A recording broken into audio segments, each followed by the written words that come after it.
Dumelang, Mbuyiseni Ndlozi on Power Talk. Welcome you all from Power Talk. Listen to this tune properly because I want to say something about it before we go on. Play it. Let's go. Bum, bum, bum, bum, bum, bum. Just enjoy it. Courtesy of the most creative band, one of the most creative bands from the global south. Are.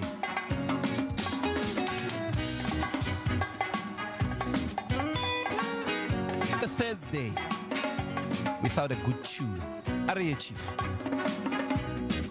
Mawe.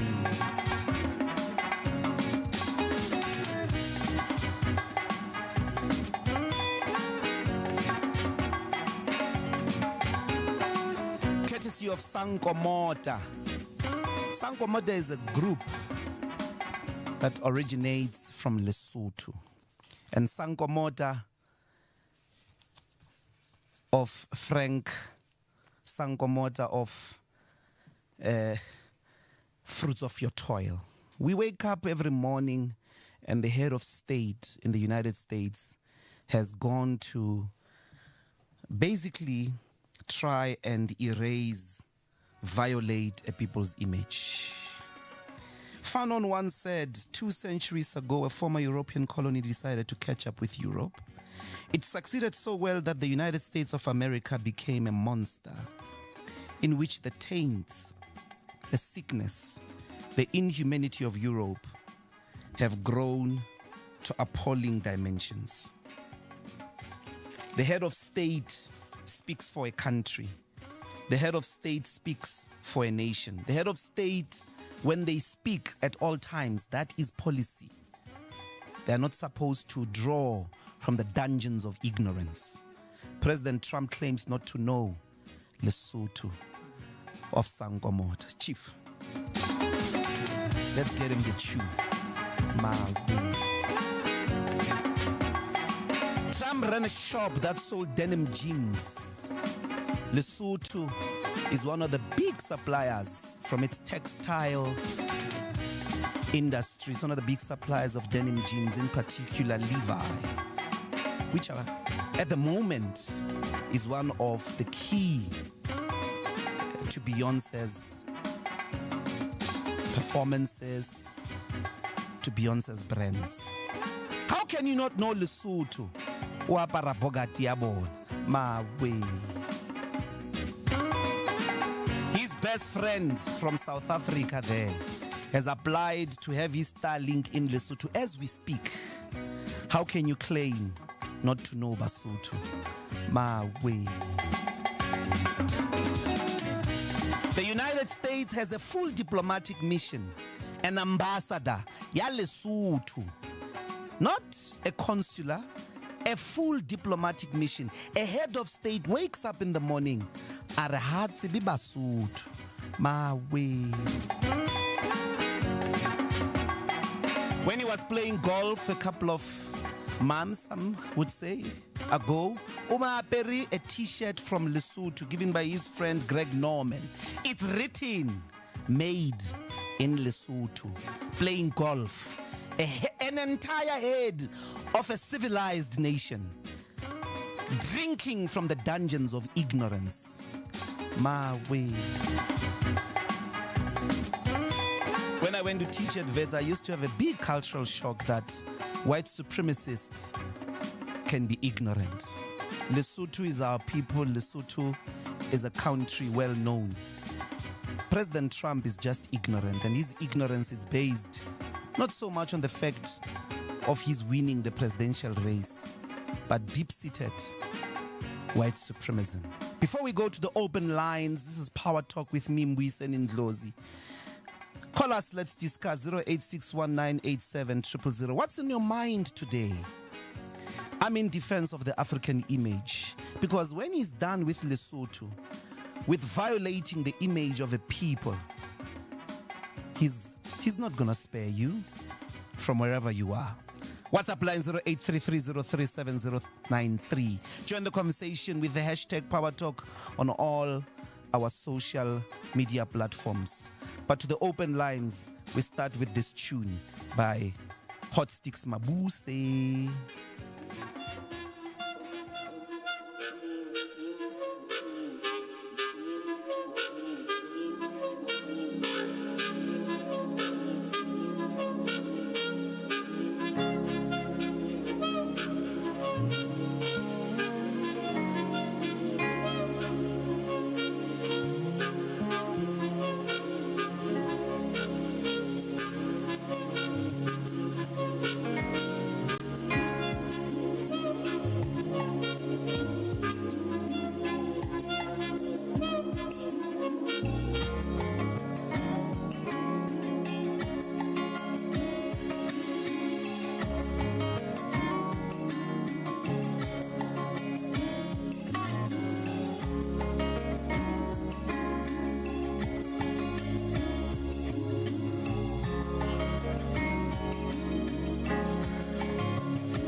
Tababusiu.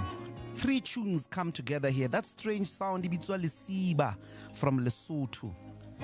And you can hear the sexual healing there. Marvin Gaye. 3 sounds combined here.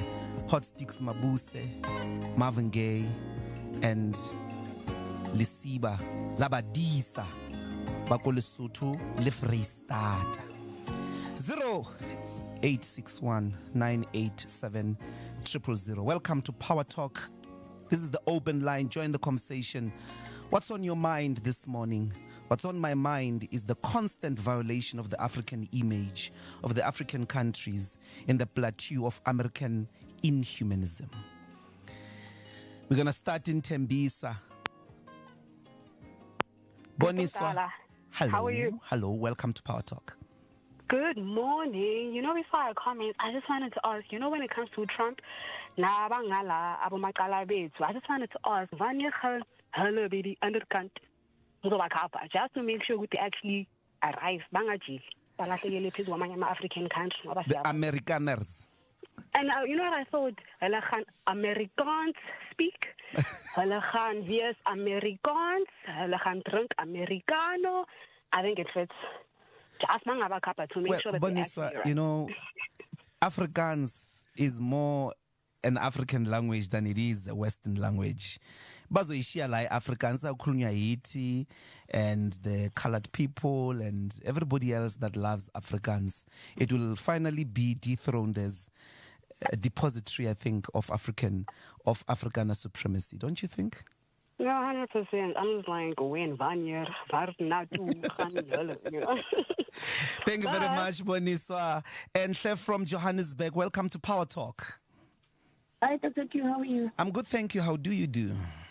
I'm doing okay. Dr. Q, I told you initially that I'm going to be flooding you with academia conversations. My question to you is, when is University South Africa going to sit down with the government, with NSFAS, and discuss the fact that not every student has money to do university application. At UP, university application is 300 rands. At UCT, it's 200 rands. And they're still expecting the students to go and write NPTs which are not free, NPTs that you have to pay for. So where are we going? You are saying white supremacy is ignorant. Our government is worse ignorant because they know very well. They are not sitting with University of South Africa and NSFAS and the Minister of Higher Education to benchmark how many students can afford to do this at high school level. Yes. Like I've seen students with good distinctions, 7 distinctions, but they can't be accepted at UCT because they did not write NPTs. NPT is compulsory. What is the government saying about this national benchmark test? What are we doing with NPTs? Are they an in thing or they are just specific for some universities? When are we going to make them across? Lovely. Why are we having different conversations for UCT, for UP, for UKZN? Why? Yes. Even the APS, why is the APS not standardized?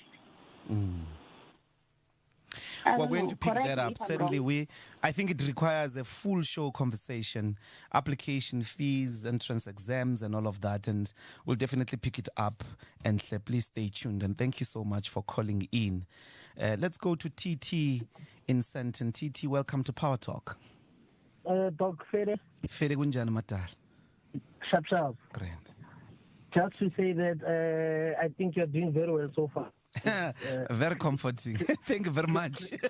critical time slot. You're up against many good presenters on other radio stations, but you're doing very well, I must say. And I wish them well. I think you were made for this. So yeah. Thank you. Nice one. Come on, Minister of Police saying that they're not going to make public the iPad, the report on Palapala until it's declassified. I mean, it's a matter of national interest. Everyone was talking about it at some point. So you see now why there is questions around.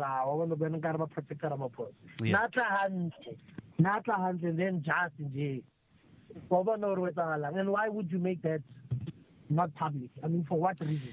There are two grounds, TT. One is possibly because there is police intelligence operatives that were either involved, who have been investigated, and sometimes a premature revelation of those parts might expose police and intelligence work that can expose them to criminals, can expose them to other kinds of work that they're involved in. So they need to work around that.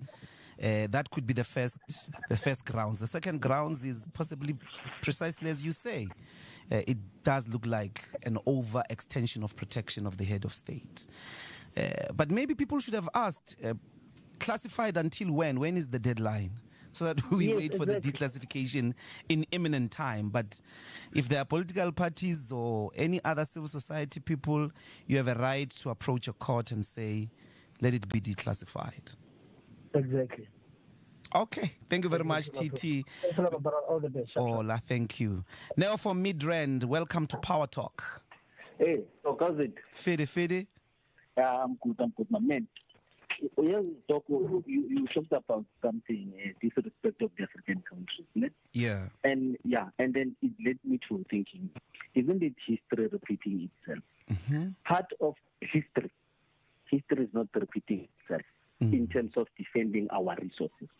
Part of why we were colonized as Africa, it was because the Europeans had greater military might than us.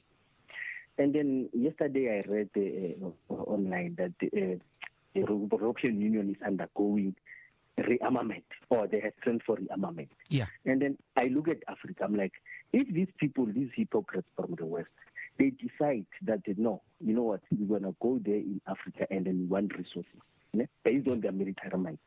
Are we going to be able to defend ourselves? I find myself, as Africans, saying, but we will not be able to match their military might.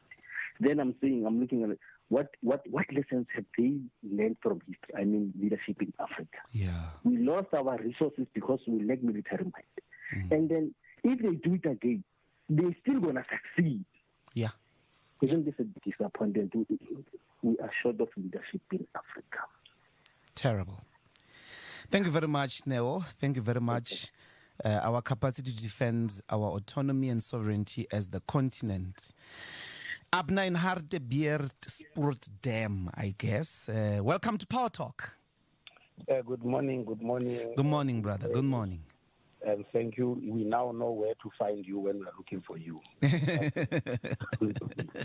Yeah. No, Mbuyiseni, I just want to venture directly into this one of Donald Trump, the way he caricatured Lesotho, where you started. And I think it's regrettable, especially some of us who've got our ancestry in that country. Yes. We take it a little bit personal, that as a leader of the free world with that level of ignorance. By the way, he's ignorant about the whole Africa. He called it something at some point in his first term. But what I want to ask you, I want to pick up your brain. I mean, to what extent was he wrong to eradicate this fund from Lesotho, $8 million to support LGBTI? I just want to pick up, what people think about that. And secondly, he also pinpointed in one of his previous events that South Africa was funded to the tune of $2.5 billion for something called inclusive democracy. Knowing the American and the CIA agenda, that inclusive democracy might mean reversing the gains that black people are making in their liberation.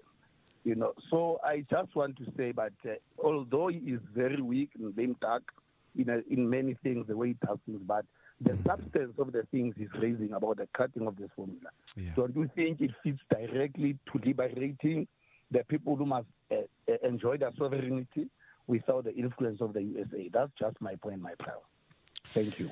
Thank you very much, Abna. I think there's something there to be said about how US aid has been, in some ways, mobilized to make a cover-up for covert intelligence operations.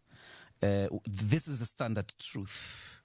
And we will have to disarticulate that from the sort of health concerns, distribution of drugs, and other health initiatives, although already within them, there may indeed be a cover-up for a number of CIA intelligent missions. But on Monday, we're going to dissect this matter, so stay tuned. Let's go to North Riding. Potejo, welcome to Power Talk. Hi, Mbuyiseni. Oh, my word. How are you? I am well, thank you. How do you do? I'm good, thanks. I'm calling to represent all the young people. We're like 2000 generation, and we first saw you on Podcast Central.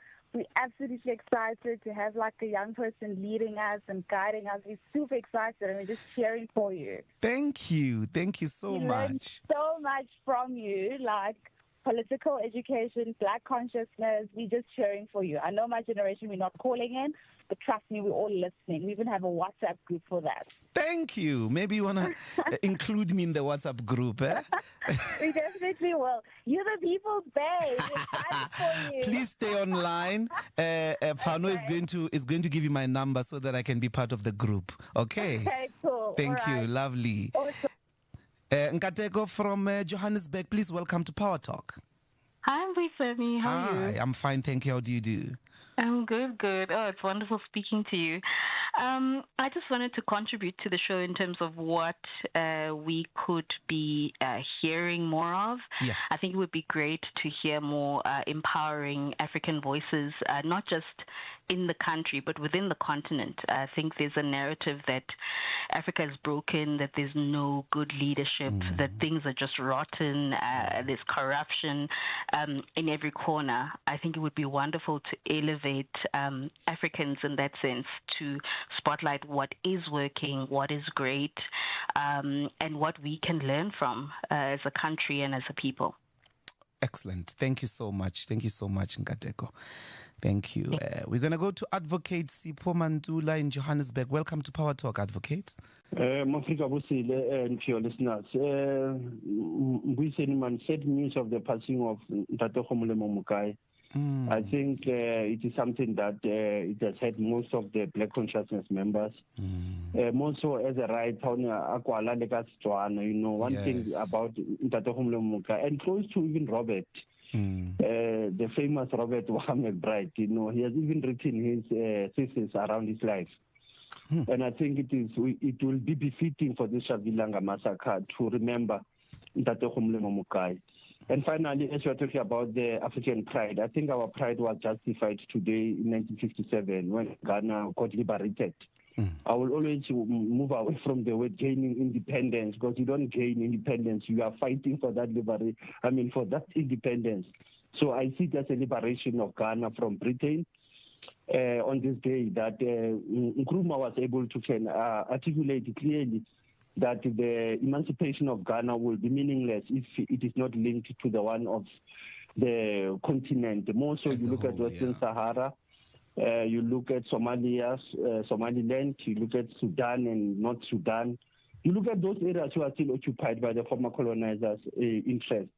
So I don't think the liberation and the emancipation of Ghana is still yet being observed. Hence, even today, it is a low celebration, which I think it is based on the geopolitics, as you have said now, of America-US aid, which was actually a CIA covert operation for many years, that we have to always unmask and always share with your listeners.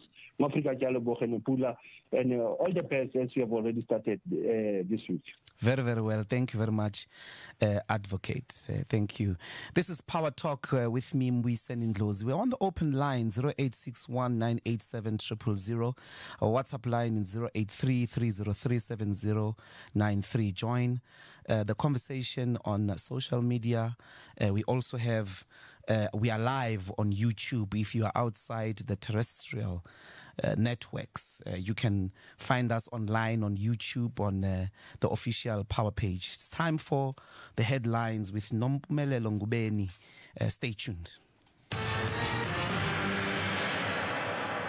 Thanks, Mbuyiseni. Good morning. The Gauteng provincial government is seeking national assistance from cabinet to improve service delivery. President Cyril Ramaphosa and his ministers are conducting an oversight visit to the Gauteng provincial executive at the Johannesburg Metro Council chambers. It marks the fourth engagement between national and provincial governments following similar meetings with Mpumalanga, KwaZulu-Natal and Limpopo provincial governments. A Pound News spoke to Gauteng provincial spokesperson Vuyomaga, who emphasized that the three spheres of government must work together efficiently. He also highlighted that enhancing service delivery is top priority for provincial government. No, thank you very much. We are currently the fourth province that the president, together with his cabinet, is visiting. There are a couple of things. I think you are quite correct that they are well documented. The president, the premier terms them as G13. On top of that agenda, it's around the issue of water, the issue of the infrastructure, the potholes, the traffic lights and all that, but also to showcase some of the investment work that we've really been doing in Gauteng.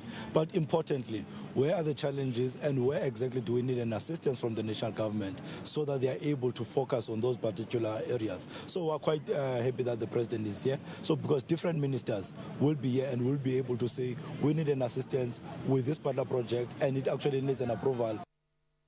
The National Union of Metal Workers of South Africa is marching to the Tshwane Mayor's office this morning. They're handing over a memorandum of demands against the city for failing to pay retrenchment packages to employees of the bus operator Tshwane Affected Operations Investment. The Tshwane Affected Operations Investment was one of the companies contracted to the Tshwane Rapid Transport Service, also known as Arieng. According to NUMSA, the city terminated the contract in December last year and promised to absorb all affected workers into various parts of its operations. However, NUMSA spokesperson Pagamile Hlubi Majola says this has negatively impacted the 261 workers. Our members are deeply frustrated because they've not received a cent for their retrenchment packages. They are unable to feed themselves or take care of their families. At the same time, they are suffering after being promised employment by the city. It is shameful that the city of Tshwane treats workers like this, which is why our members will be marching to hand over a memorandum of demands to the mayor. More on these and other power stories at 9 o'clock. Power traffic.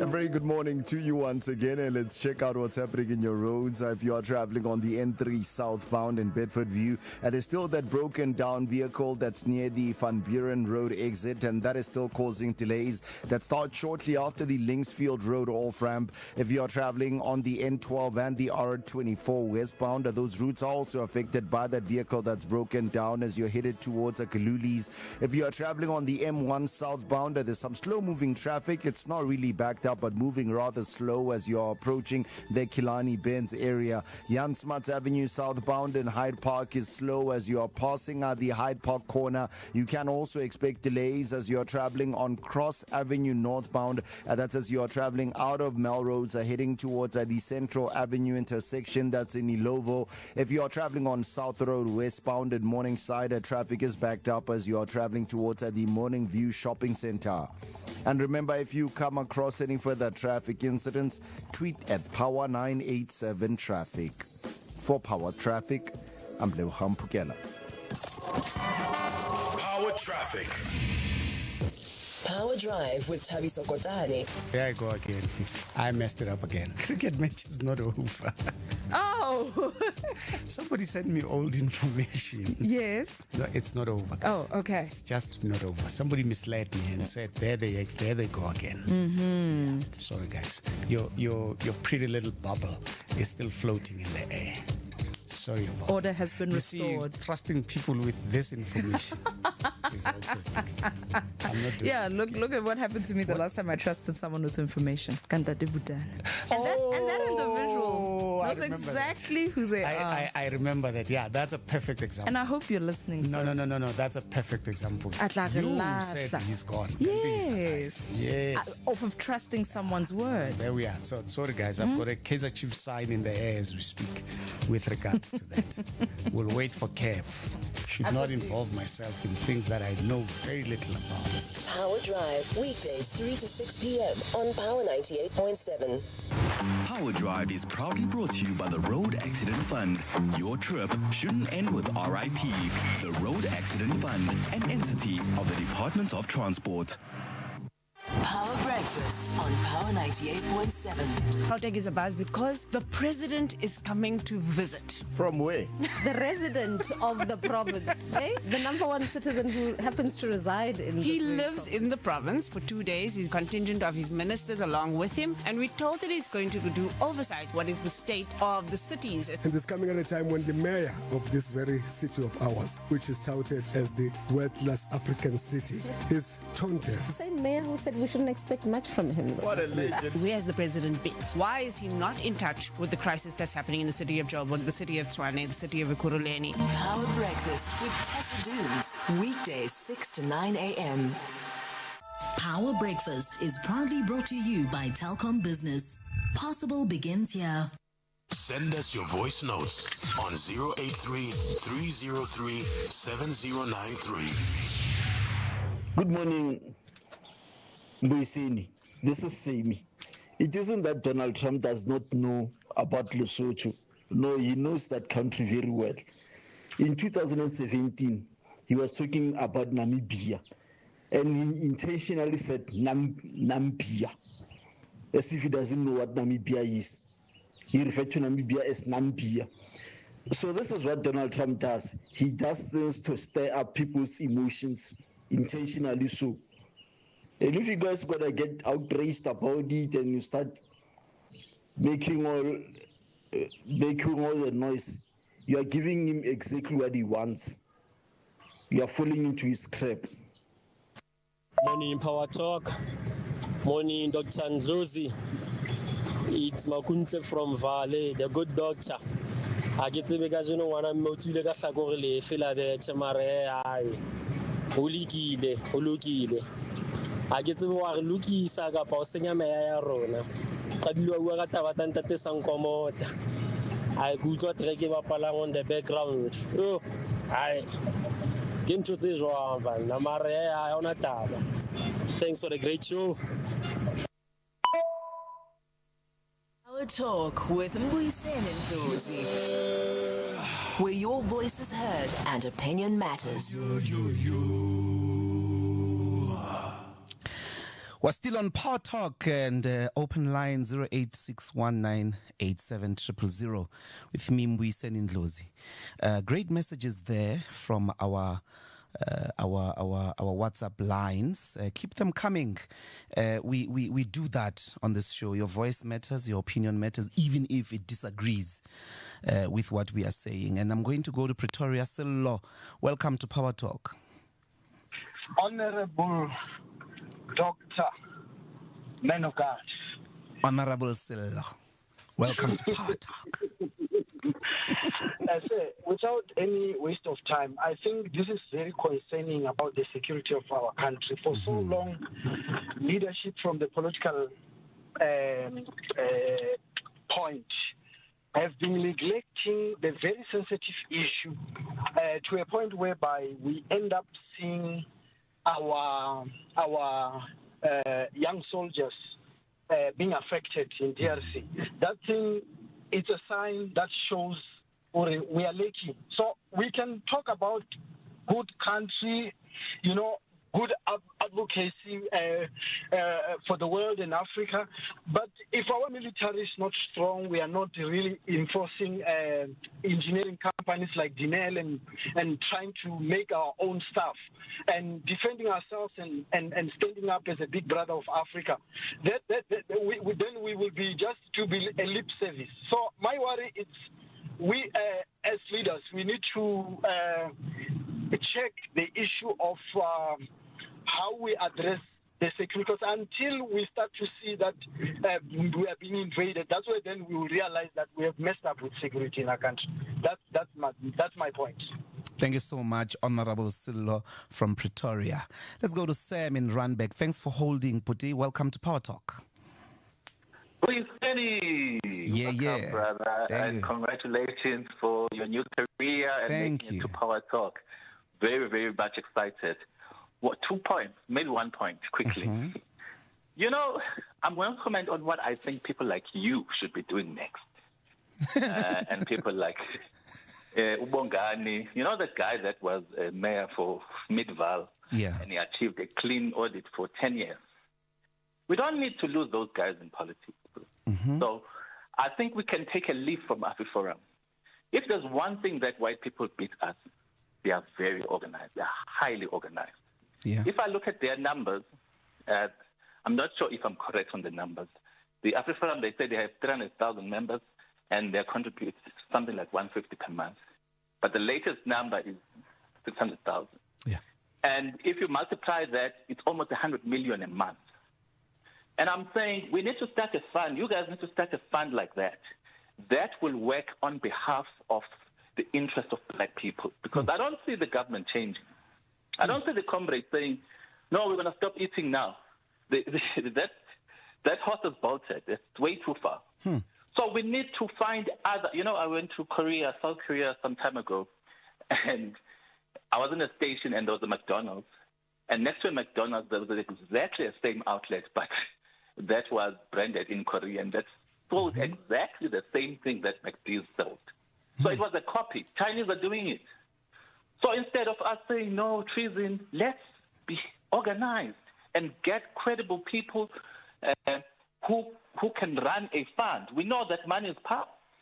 And we hold the government to account.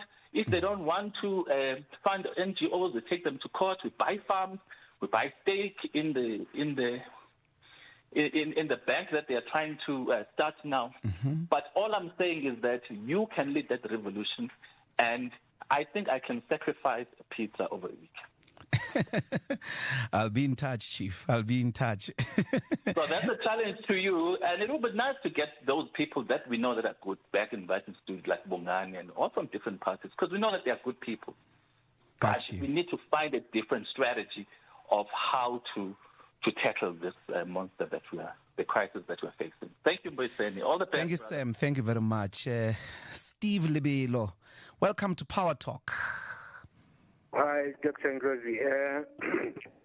First, just an off-the-cuff comment and not for discussion for today. I realize that you seem to have internalized the 18 history of South African football, but that's something to talk about some other time. Mbuyiseni, this is what? Human Rights Month. And I've been reflecting on it. And, every year it comes up. We say the same things, we do the same things. But maybe we might consider something different.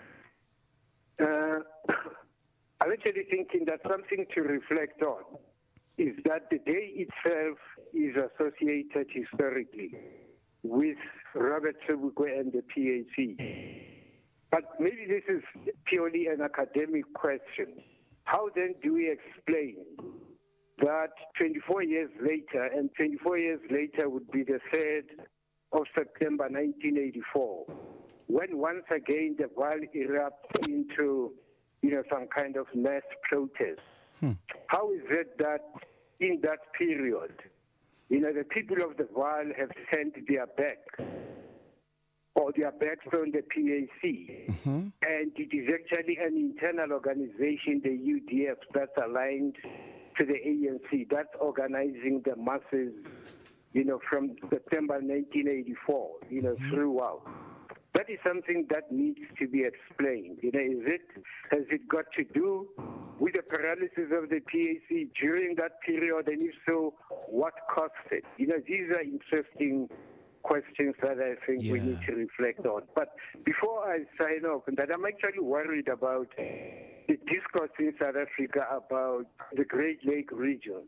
I don't think there's a clear understanding. People around the Great Lakes understand that this has to do with what is, a blatant Tutsi aggression, And in South Africa, we don't seem to understand that. And until we do, I don't think we are going to be able to respond.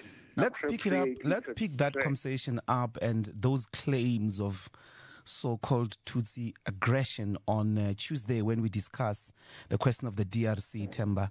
I have to move on to other callers, but thank you so much. I'm sure we'll have an opportunity to challenge that. Let's take Sibongile from Midrand. Sibongile, welcome to Power Talk.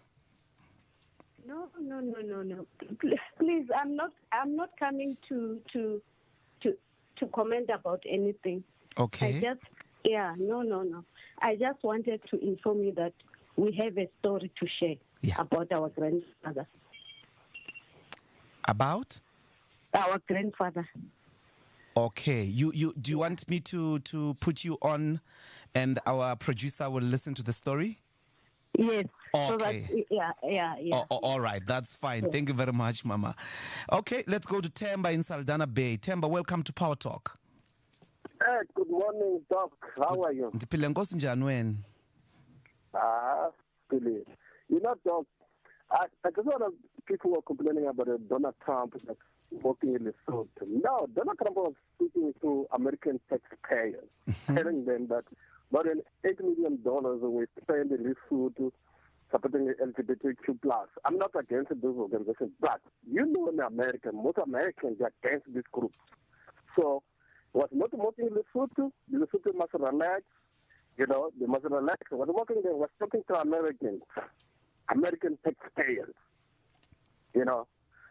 So, but why wouldn't we challenge a head of state, one of the most powerful countries in the world, saying Lesotho is a country no one has heard of?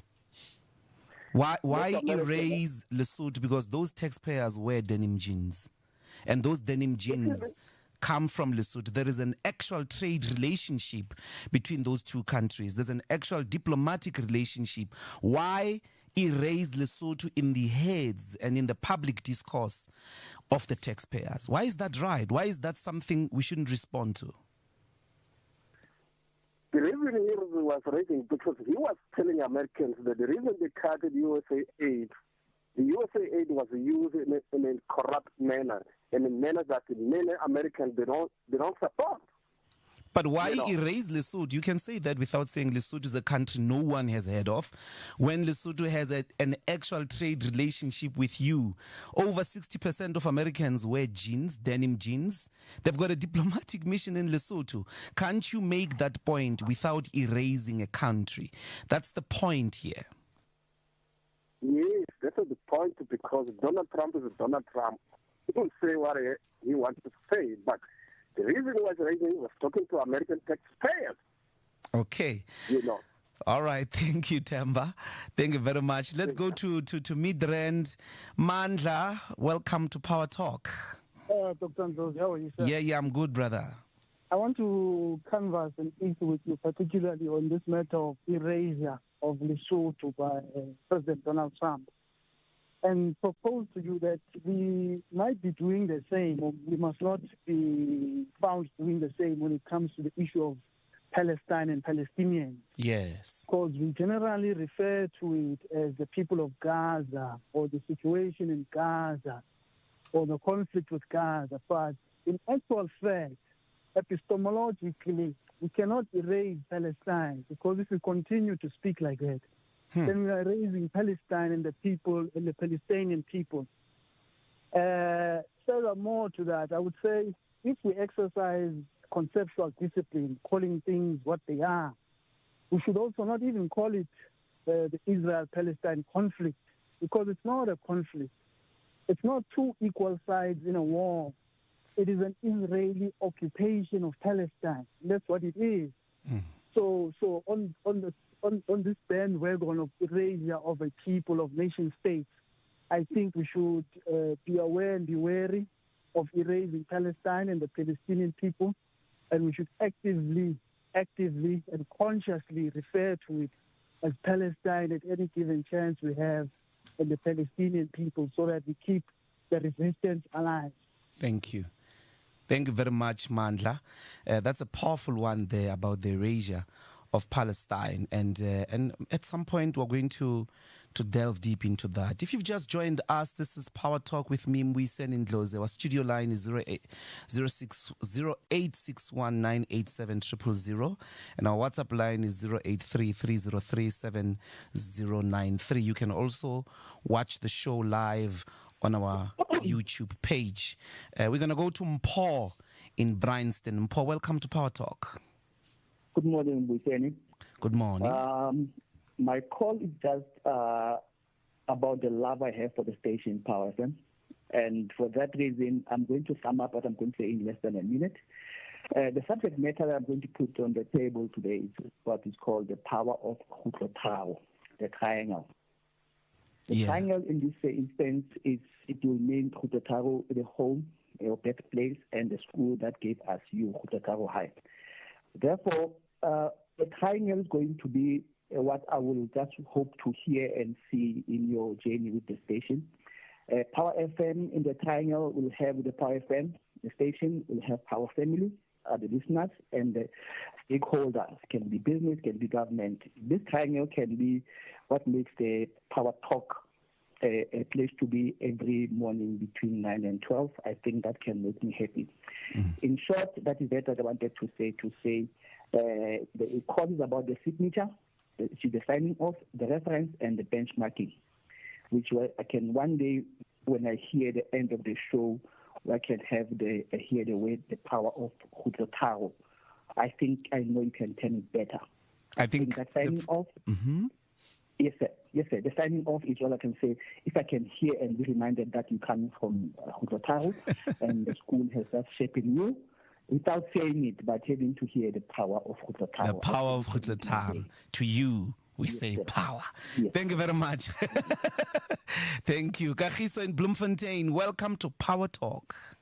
Hi, Dr. Ndlozi, how are you? Thanks very much. The radio sounds nice with you inside. I must tell you that. And I'm happy that you're on radio, you're in the media, and I so much believe that you're going to make more impact than you could where you were before.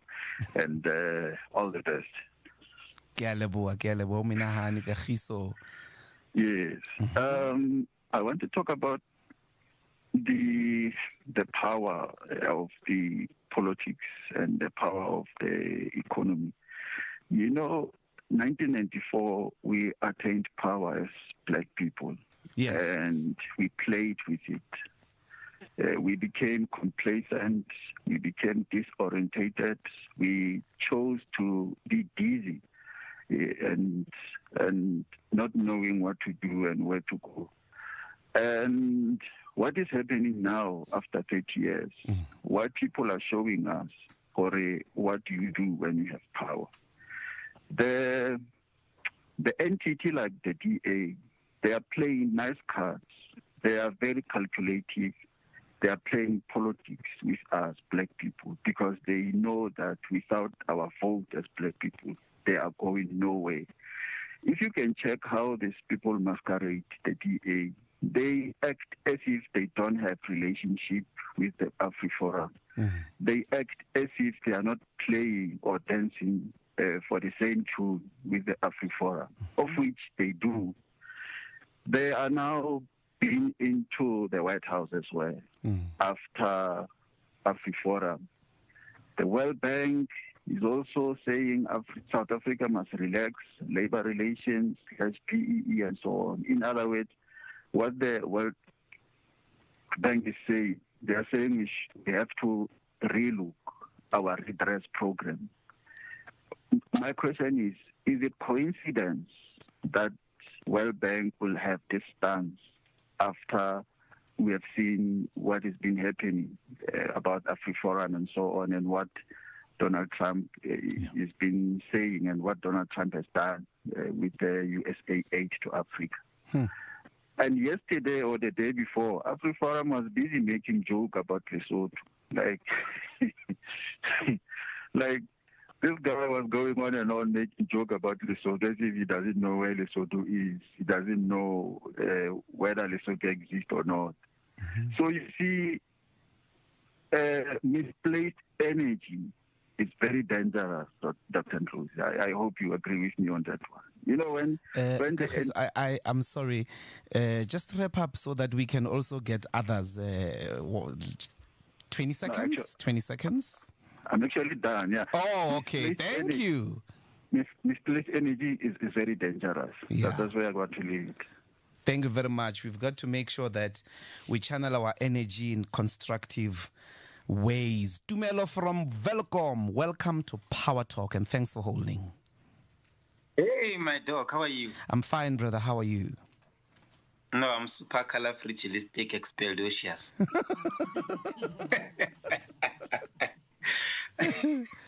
Yeah. Doc, even this morning I was playing one of your songs, the one that says Ngizolilwela izwe lami. And that song, whenever I play it, something runs within my veins. But let me just get to the point. Yeah. The reason that I'm calling now is that we need assistance here in Welkom, especially with the municipality. Mm-hmm. I'm currently living in one of the informal settlements, and we've been living there for the past 18 years, and nothing has been done. But whenever it's that time of elections, they would come and sing and make all those promises, but nothing materialized after all the elections. We will be singing Umhlaba wonke ezandleni zabantu, of which is one of the songs that amplifies us. But afterwards, that it all goes in vain. Mm-hmm. So I'm currently seeking assistance in Ward 35. That's in Reader's Park. The land that we have occupied, it was belonging to Harmony Gold Mine. Mm-hmm. So it was abandoned for the longest time. And that's why the community decided to occupy the land. And afterwards, nothing happened. The municipality would come and assure us that, no, you are in safe hands. Okay, blah, blah, blah. And this will assist you with services. Mm-hmm. But still, that never materializes. That's why even today, we've kept the land very safe. And people are living in it. We've got schools. We've got businesses. Only what we need from our municipality, but more specifically from Harmony Mines, to come to the community, give us site allocations. We don't even have numbers. We have nothing. And yet we do contribute when it comes to elections. That's the most painful part. And we can't even say to our kids, this is your home. Mm-hmm. We are even ashamed to call it home, because we are neglected. Thank you. Dumelo there on land occupation, Welkom under Harmony Gold. Thank you very much. And let's now take Ausi Mapopo from South Hills. Welcome to Power Talk. Hello, Puti. Unjan. Tiphile nkosi njani wena? Ndiyabulela ntasekhaya. Ndiyabulela hle awuzile emarhedweni nawe. Okay. Ndiyabulela kakhulu. Ndavuya ubizo tate Thuso nothwala nabo. Babisibiyo ndiyabulela hle. Ndikuthanda kanjani? Enkosi. Kodwa khona apha ndikukhumbula khona. Ndiyayazi kuphi. Kukuphi mama? Phaya entenini. Phezulu phaya. Oh, phaya eKapa. Ngithanda abakukukayo yazi. They will never pick me up anymore. Abekho apha ePower. Abekho. Ndabulela mntaseka ndiyakuthanda va. Ndikuthanda no, nami ndiyakuthanda mama enkosi mama. Thank you. Thank you very much. Let's take some of your voice notes. Welcome to Power Talk. If you've just joined us, this is Power Talk with me, Mbuyiseni and Ndlozi. We're going to take some of the voice notes that you have sent, and there we go. Good morning, Mr. Ndlozi. I wanted to acknowledge your education, and then your education you give to us. It's very, very, very vital, because you are not only the people's buy for South Africans, you are people's buy from Tanzania, Kenya, Zimbabwe, Mozambique, Malawi, Botswana, and everywhere. You are people's buy of Southern Africa. I thank you. Hi, Dr. Ndlozi. I don't know if it's a political attack on Lesotho, or it's just someone who needs people to talk about him. I don't know if he needs attention or what. As I speak to you now, I'm in China. Actually, I'm doing my PhD in engineering. I'm from Lesotho. Actually, it saddened me. It really saddened me if the head of the state, not only the state, we are talking about the United States of America, without taking anything from other countries, but America is huge. And the head of the state comes out and say a country who no one had heard of. Talking about my country, it saddened me.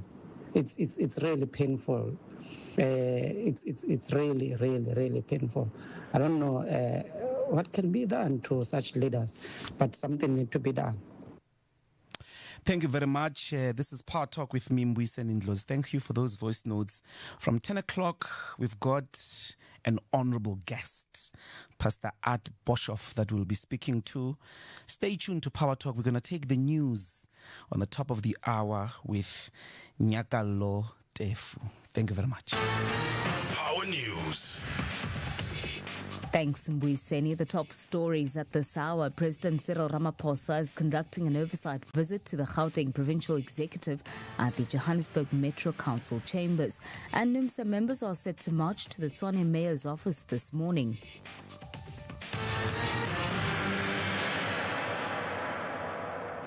With the news at 10, a very good morning to you. I'm Nyakalo Tefu.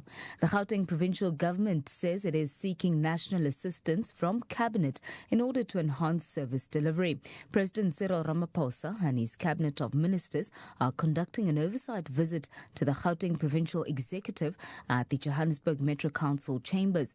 The meeting will be the fourth engagement between national and provincial, as the cabinet has engaged with the Mpumalanga, KwaZulu-Natal and Limpopo provincial government.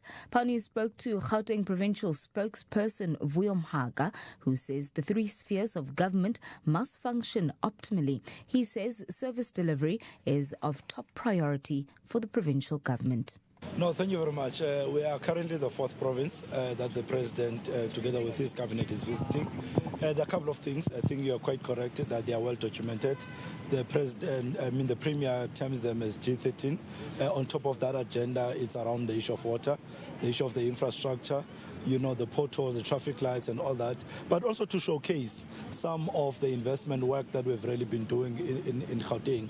But importantly, where are the challenges and where exactly do we need an assistance from the national government so that they are able to focus on those particular areas? So we're quite happy that the president is here. So because different ministers will be here and will be able to say, we need an assistance with this particular project and it actually needs an approval. The National Union of Metal Workers of South Africa is marching to the Tshwane Mayor's office this morning. They are handing over a memorandum of demands against the city for failing to pay retrenchment packages to employees of the bus operator Tshwane Affected Operations Investments. The Tshwane Affected Operations Investments was one of the companies contracted to the Tshwane Rapid Transport Service, also known as Arieng. According to NUMSA, the city terminated the contract in December last year and promised to absorb all affected workers into various parts of its operations. However, NUMSA spokesperson Pagamile Hlubi Majola says this has negatively impacted 261 workers. Our members are deeply frustrated because they've not received a cent for their retrenchment packages. They are unable to feed themselves or take care of their families. At the same time, they are suffering after being promised employment by the city. It is shameful that the city of Tshwane treats workers like this, which is why our members will be marching to hand over a memorandum of demands to the mayor. In other news, the Ministry of Police has received a list of farm attacks from AfriForum, responding to the minister's request for evidence that crime statistics from the South African Police Service underreport farm murders, especially those involving farm owners. The SAPS crime registrar is verifying the cases in AfriForum's submission. Early findings show that only one farm owner murder is listed, matching the official SAPS crime stats for the third quarter. The verification process is still ongoing, but no additional farm owner murders have been found beyond what SAPS originally reported. The minister's spokesperson Kamohelo Mohotsi says there will be more clarity and transparency once the full verification is complete. While verification processes are still ongoing, no additional murders of farm owners have been identified beyond what was originally reported by the SAPS. Further updates will be provided once the full verification process is completed. The SAPS remains committed to transparency and accuracy in crime reporting and urges all stakeholders, including civil society organizations, to work collaboratively in ensuring that crime statistics are based on verifiable facts. And the Mbulawa family finally heard some of the influences that led to their child's murder. 4-year-old Mbuyiseni died in hospital last year after she was found stashed inside a traveller's bag carried by an undocumented woman from Eswatini. The 34-year-old appeared at the Johannesburg High Court yesterday and she was handed 30 years direct imprisonment for murder. The convicted murderer told the court that she never intended to kill the child. Power News reporter Bafana Nzimande has the details.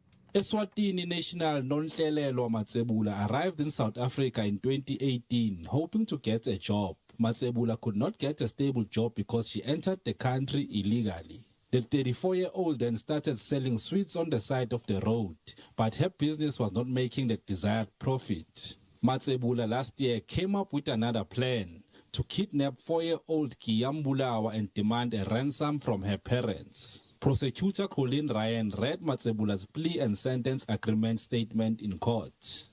I learned in one of the videos on social network, YouTube, of ways of making quick money. The extortion of a child and calling the parents and demanding a certain ransom. The deceased in this matter happened to be the victim. I noticed her parents are well off and they will be able to pay the amount and I will dump or drop the child at a certain place. The Johannesburg High Court sentenced Matsebula to 30 years in prison for murder. Things did not go according to my plan, as I was caught in the process and unfortunately the child lost her life. Mbuyiseni's mother Nokukanya had this to say outside court. She took something precious from me. My daughter will never come back. She took it from me, she broke me. Hopefully one day I will heal, but I don't think it will be anytime soon. Bafana Nzimande, Power News, Johannesburg. A look at your financial indicators. The rand is trading at 18 rand 32 cents to the US dollar, 23 rand 68 cents to the pound, 19 rand 83 cents to the euro. Gold's trading at $2,915.96 a fine ounce. Or Brent crude oil is at $69.82 a barrel. Recapping the top story in Power News at this hour, President Cyril Ramaphosa is conducting an oversight visit to the Gauteng Provincial Executive at the Johannesburg Metro Council chambers. In power traffic, if you're traveling on the N3 South, that vehicle that broke down a bit earlier on just before the Van Buren Road exit is still causing delays that are from the Guluva interchange, also affecting traffic on the N12 and the R24 westbound from Edenvale Road heading towards the Guluva interchange. If you are in Crown City and traveling on the M2 westbound, there's queuing traffic between the Crown interchange and the Main Reef Road intersection. Traffic lights in Emerentia out at 3rd and Tunnel Road, as well as in Melville as you're traveling on Beas Nordier Drive. Those traffic lights are also out at Thomas Bowler Street. Power News. On FM, online, and DSTV channel 889. This is Power 98.7. Power Talk with Mbuyiseni and Ndlozi, where your voice is heard and opinion matters.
Welcome to Power Talk with me, Mbuyiseni and Ndlozi.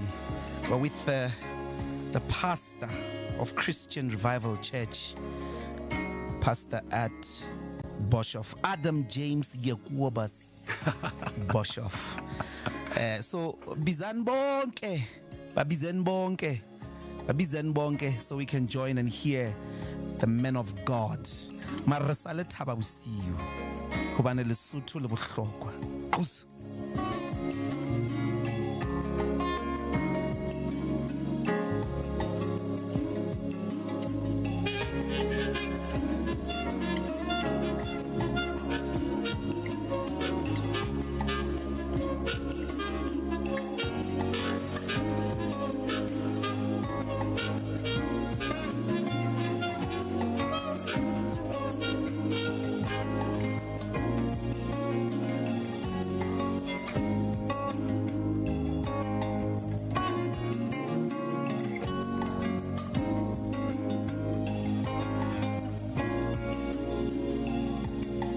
That's Sipho Hot Sticks Mabuse. That instrument there, I repeat, kelesiba, often used by the shepherds in Lesotho. You have to be a shepherd to know how to blow into that instrument. Pastor, welcome to Power Talk. Dr. Ndlozi, thank you for the great opportunity, and it's a great privilege to be able to speak to so many of your listeners as well. So I'm really excited. Thank you for the invitation. I appreciate it. And it's good to see you again. In a non-political context. No, let's not talk about that. No.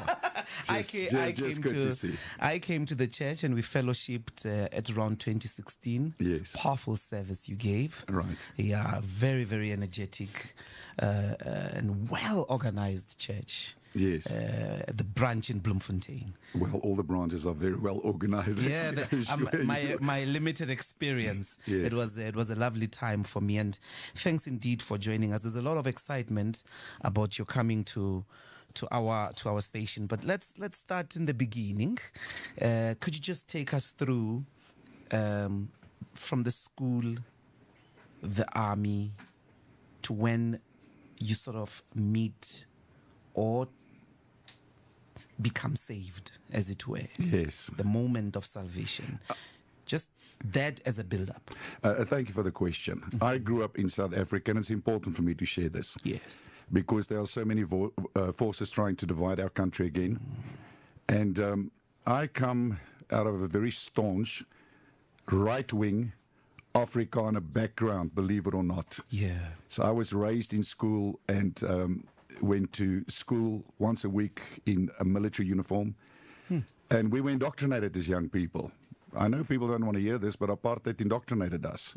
As young people, we had no understanding of politics, but we were taught the swart gevaar, and we were taught that we had to prepare to fight against our enemies, which we were told were black people.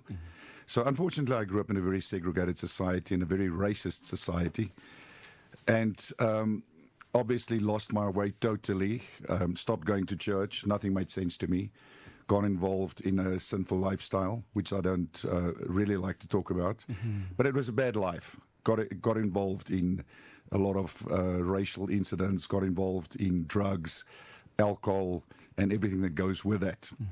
And then on the 14th of November 1982, my life changed radically. My brother got saved, and I was invited to a little church in Bloemfontein. And I still walked in there with a hangover of the night before. And that day I encountered something that I can't explain, which I now know is God. But I never knew God. I mean, I went to church. I grew up in church. I could quote the Bible, for God so loved the world that he gave his only begotten son. I would pray every night. And yet I was a sinner, totally a sinful person. And what church is this? Okay, it was in one of the denominational churches, and there's a lot of good in the denominational churches. So I'm not going to say anything bad about that, but I never found God there, because what I found was the law: you may not, and thou shalt not, etc. Those things never changed me, because that's what religion does, tries to modify behavior. But Jesus comes and he changes you from the inside out. So I got saved radically on the 14th of November 1982 as a young man, 17 years old, 1 month before I turned 18. Immediately after that, I was conscripted into the army, which we were, had no choice. At 18? 18. So you get your call-up papers when you're 16, and then you have to report. And went through basic military training and became a lieutenant in the army, and trained people the next year, and then was deployed several times to the border. And I say this because that was part of my journey out of racism, etc.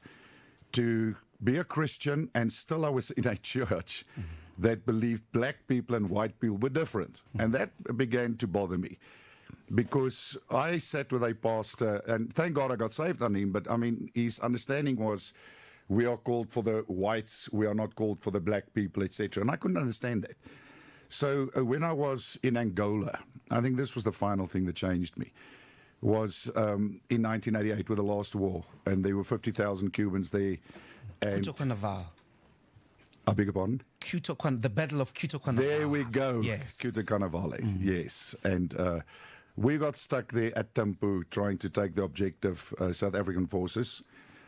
And then I saw the hypocrisy, of the UNITA people fighting with us black people, and they got shot. And as soon as a white person got injured, they would get CASEVAC, which you would call, a helicopter would come in and immediately take them for medical care, etc.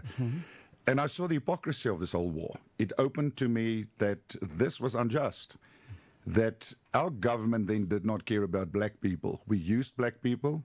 I don't say we, I didn't elect, I wasn't a voter. But black people were used to fight a war.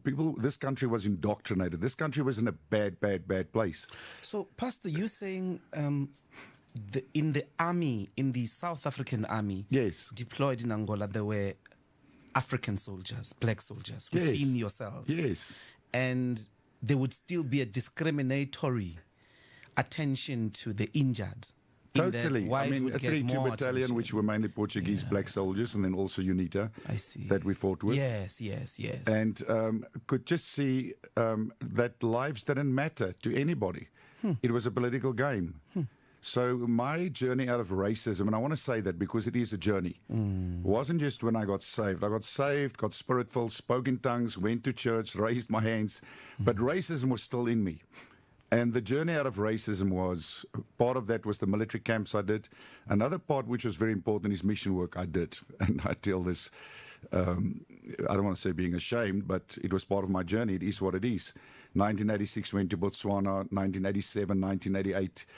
And the first time, and now don't get shocked, please. Okay. So the first time that I can't guarantee. No, the first time that we went, because we were so, I mean, racism is a terrible thing.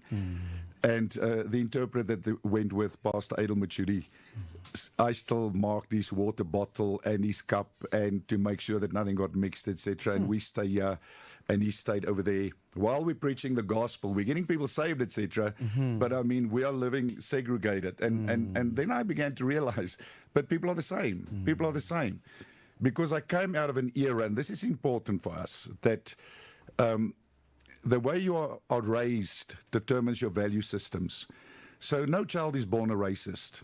You don't get you go to the maternity ward today, you're not going to have a black baby and a white baby and a colored baby and an Asian baby lie next to one another and cry because they don't like the other person. Those are things we are taught through political systems. We are taught in our homes. I was taught that. I've repented from that. I'm very outspoken.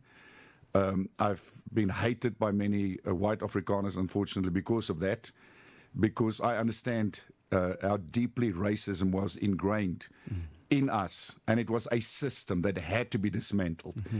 And I thank God that it was dismantled. We're still dealing with a lot of issues, obviously. So when I see the flare-ups that are happening now, I realize that many people haven't crossed the bridge. And when I say it's crossing the bridge, it is crossing a bridge. It is a journey. There's no moment, one encounter. There's an encounter of salvation, but then you have to renew your mind. You have to change your perception, because the Bible says if you're in Christ, you're a new creature. The Bible says in Christ there's neither male nor female, Jew nor Gentile. The Bible says, now I'm preaching, the Bible says we all hail from one blood. We come from one blood. There's one Adam. And all of us come from that original Adam that God created. And yet somehow the devil used politics, religion, to segregate. And things like bond to education that was developed to teach black people they were inferior and to oppress. Every system was designed to segregate. And that still is what people are trying to do, to divide our world, our beautiful South Africa. And I can say this, that the only way out of racism is you need a new heart. And the only person who can give you a new heart is Jesus Christ. Is that the relationship you sort of construct, therefore, between racism, which, as you describe, is socially produced, and I would suggest that it is structurally sustained. Yes. It's not just a belief. Yeah. It becomes an actual world in that black people by nature, it looks like it's by nature, but it's designed. It's by design. They live in conditions nobody wants to identify with. Right. They grow up in systems and in the conditions where they are degraded, they are humiliated, and so on. And then in your community, they enter as servants in this racist, white supremacist world. They enter as servants, and your relationship with them is as servants. Right. I mean, okay, so what is the salvation message in relation to racism?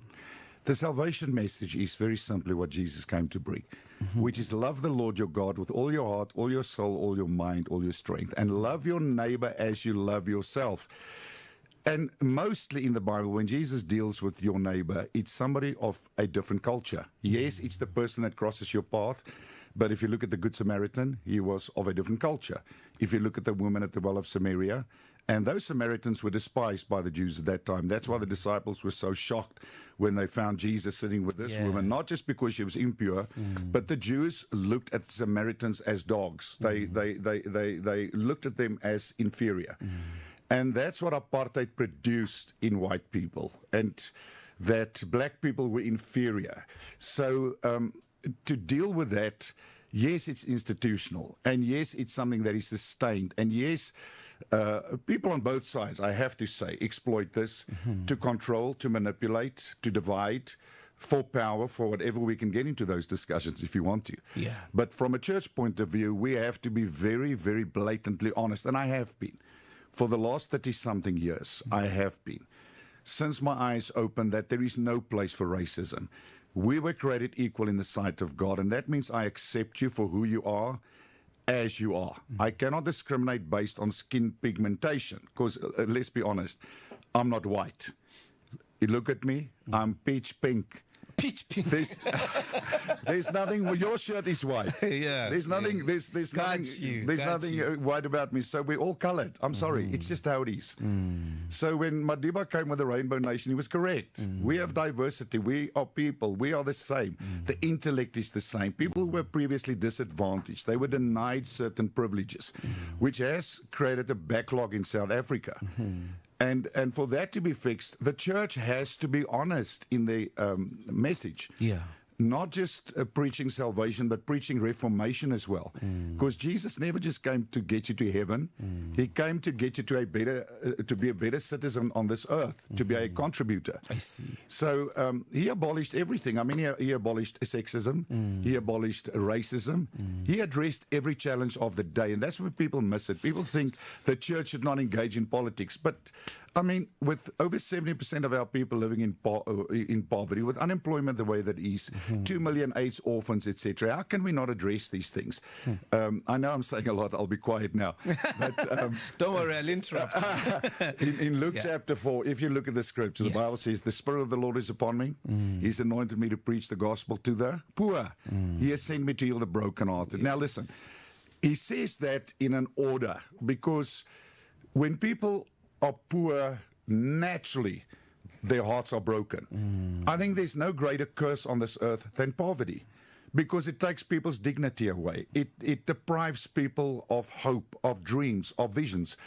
And that should be the enemy of every person. If you're a South African, our number one thing to eradicate, apart from racism, is poverty. But when we stand together, we can deal with this. We can change this.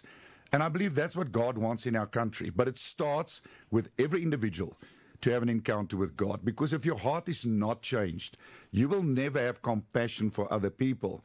So religion is designed to preserve, right? Jesus comes and he changes everything. He says, I've come to change the status quo. So when we get to heaven, just let me ask this. Yes. Is there going to be a compartment for black people, a compartment for white people, a compartment for Asian people? No. Because when you die, you leave this body behind. You're not going to go there as white or black. You're going there as a spirit being created in God's image. Got you. But I'm going to come back to these difficult questions for all of us. Please. You meet the Lord. You're in the army. At what point do you go to Bible school? And then at what point do you found the church?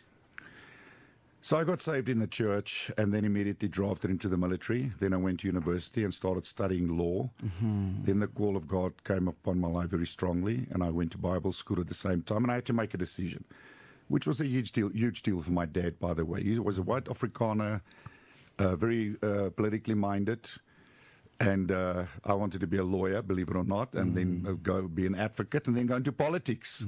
Me. And then God saved me. He saved you from politics. And I hear you, Pastor. And the trajectory of my life changed totally. Changed. And then the journey started. You know, I used to go out on the street every week and just preach the gospel. And I would see people respond, black and white. And I began to see people are not different, although I was indoctrinated. And I call it indoctrinated because it's a system designed to indoctrinate people to have certain values and beliefs, etc. And when my eyes opened, I became very, very outspoken. Remember, the first church I started was in Lady Brand, 1988. And I started a multicultural church, Naretta and me. That's before apartheid is abolished, by the way. And we started a non-racial, multiracial church. And people came, all the farmers came, and the high society came. And then black people started coming because I'm open. It's a church where anybody is welcome. Yes. And in those days, the black people who came had no jobs or anything. So it was poor people. And I could see these white people respond, and they would give me reasons for leaving the church. But I knew what the reason was. They could not deal with the fact to sit under one roof with black people and worship God. And I mean, I've challenged that. How can we not get along down here? And then we think one day we're going to get to heaven and sing what in heaven and then get along up there. No. This is the world that God has given us to live in. So the first church was 88, not 1988. And so the ANC never opened my eyes. I have to say that. Jesus opened my eyes.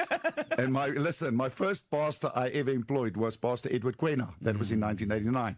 Beautiful pastor, a true apostle that planted many, many churches for us. The second pastor I employed was Charles McGee. He was a Canadian-American black, married to a white wife. Now that went down in those days. So yes, a mixed marriage in 1989. In the church. In the church. And they sit in the front and they're very in love with one another. And they're Canadian. All these, farmers and these people are sitting there and looking at, no, we're not comfortable with this, black and white. And people left because of that. And I began to see the hypocrisy that can be ingrained in people call it Christianity. It's not Christianity, it's religion. Because you can't be a Christian and not love. You can't be a Christian and not be tolerant and accept people for who they are. That is the basis of Christianity, right? To love people. And if you love people, you are there to uplift them. You are there to be the good Samaritan. You are there to heal their hurts. You are there to be to bring hope to these people. Got you. If you've just joined us, this is Power Talk with me, Mbuyiseni Ndlozi. We're having a conversation with Pastor Boshoff of CRC, Christian Revival Church. And we are going to talk largely about the problems of our people, the problems of this country, with a man that presides over hundreds of thousands of our people here, but also with churches across different countries, including the United States of America. And we're going to take the headlines with Nyakallo. And I'm hoping that you stay tuned to Power Talk. We're having a conversation, as I said, with Pastor Boshoff. Stay tuned. Let's take the headlines. Thank you. Thanks, Mbuyiseni. Good morning. In news making headlines at this hour, Gauteng Provincial Commissioner Lieutenant General Tommy Mtombeni says approximately 116 illegal immigrants have been arrested just this morning. Mtombeni says his team has also acted upon intel received by Johannesburg residents, resulting in 4 drug busts. The Provincial Commissioner, alongside senior SAPS officials, are currently leading Operation Shanyela in Johannesburg Central and Hillbrow, with the main focus being 5 policing precincts, namely Hillbrow, Yeoville, Cleveland, Jeppe and Johannesburg. The operation aims to strengthen state authority and help local police reduce crime. Provincial Commissioner Lieutenant General Mtombeni. The area, there are troubles in terms of housebreaking and, of course, to a certain extent, your house robbery, your business robberies. We are of the view that on these roadblocks, we will be in a position to can get maybe items which is stolen, either house robbed or robbed from the business. And, of course, the motor vehicles either stolen or hijacked. And you'll realize that we have stopped quite a number of vehicles. The vehicles which were stopped here, one would say is between or not less than 500 vehicles which were stopped here. In other news, the trial into the disappearance of 7-year-old Jocelyn Smith resumes this morning at the Western Cape High Court. So far, the court has heard testimony from 2 police officers who were the first to respond the night the grade 1 pupil went missing. Yesterday, defense attorneys revealed that 2 of the accused, Jacqueline Apollos and Steveno van Rijn, claimed they were assaulted by police on the day of their arrest. Both men alleged they were handcuffed, suspended in mid-air and had plastic bags placed over their heads as police demanded the truth. Jocelyn was reported missing on the night of February 19 last year. Apollos, detailing the alleged torture he endured, stated that since February last year, he had been interrogated by multiple police officers, though he could not recall their names. They told me if I wanted to talk, I should shake my head. This carried on while I could not breathe. The pain was so severe that I felt that I was going to die. This was repeated several times. Paragraph 66. To get them to stop torturing me, I shook my head and I removed the plastic bag and I said that I will talk, even though I had already told everyone what I knew. I realized that if I do not tell them what they want to hear, they will kill me. More on these and other stories at 11. Power traffic.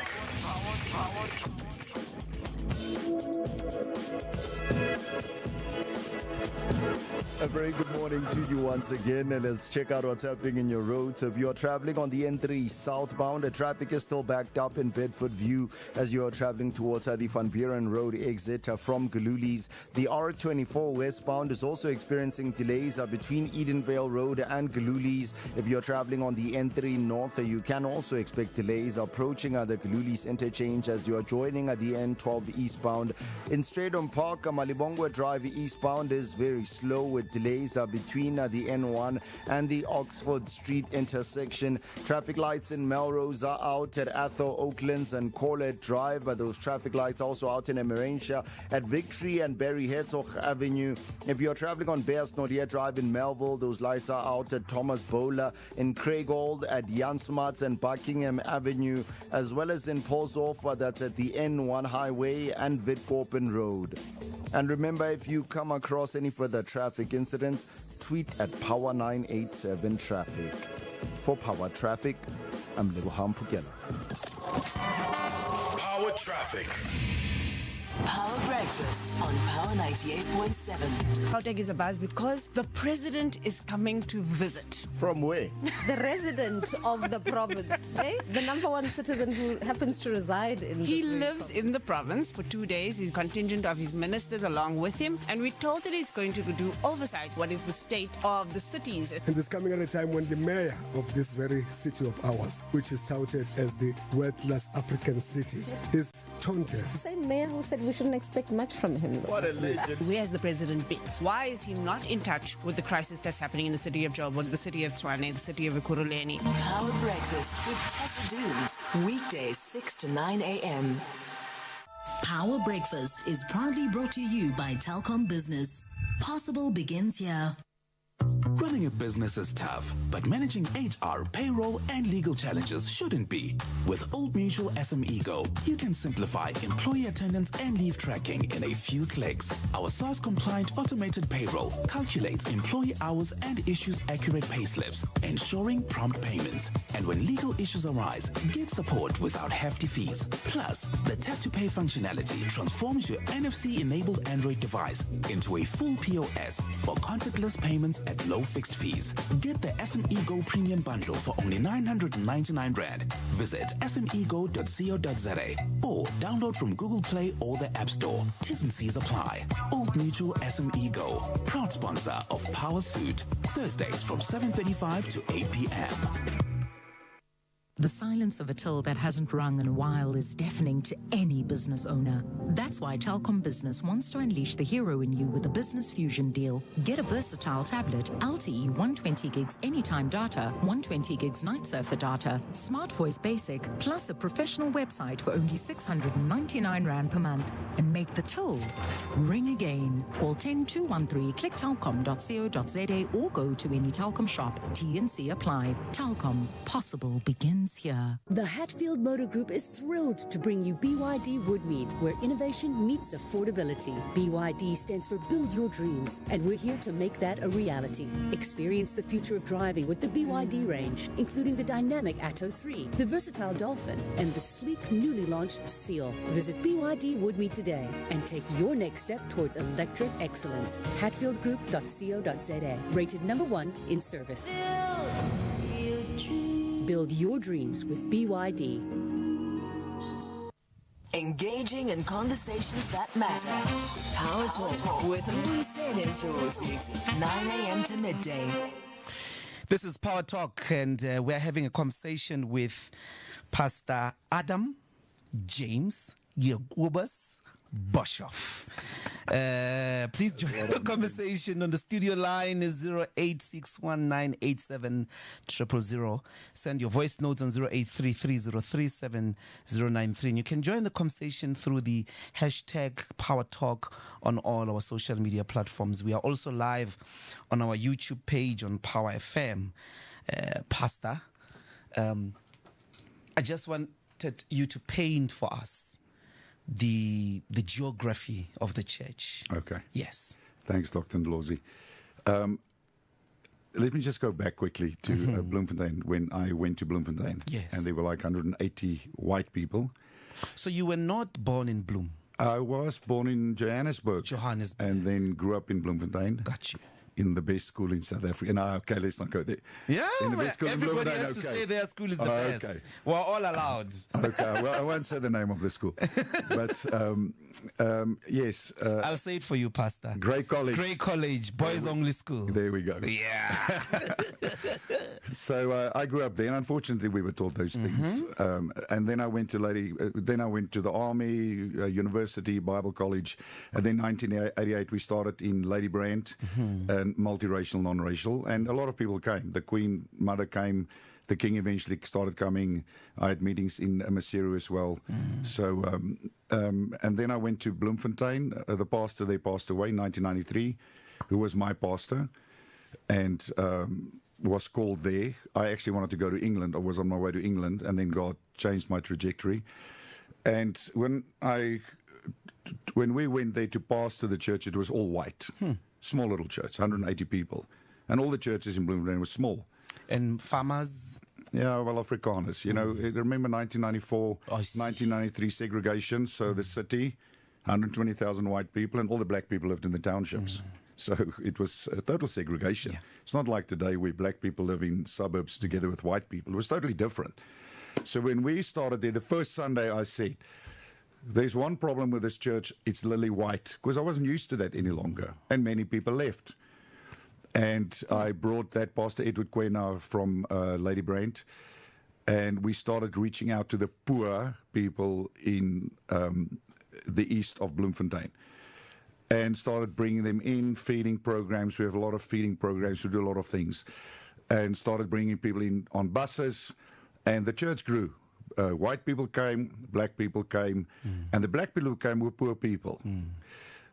Children came on buses, black people came on buses, But what I saw was God's hand at work, that if people are exposed to the truth, I always say the church is the middle ground, where people should come from all walks of life, literate, illiterate, black, white, rich, poor. Everybody should come together, because that's where we meet one another. So the church is like the melting pot. And that's something God spoke to me about, which we were never, ever willing to compromise on, to open the doors and to allow everybody to come. And again, a lot of white people left because poor black people came. Remember, our black people then didn't have jobs. They didn't have education. Few people were educated in some universities in South Africa. But for the rest, our people were denied and depraved. But the miracle is of CRC, I want to say this, is after 30 years, many of those kids, thousands of them, that climbed on buses, that came poor, and I was always criticized as the white pastor busing in black people. But I knew I had to do that because they were disadvantaged. So I knew God loved them, bring them into an environment where they can encounter God's love, where they can dream, where they can see a better life. And many of them went to university, and they are now members all over South Africa, thousands and thousands of them that climbed on buses in those early years. So, yes, Bloemfontein is still a very big church, 35,000 members, totally multiracial.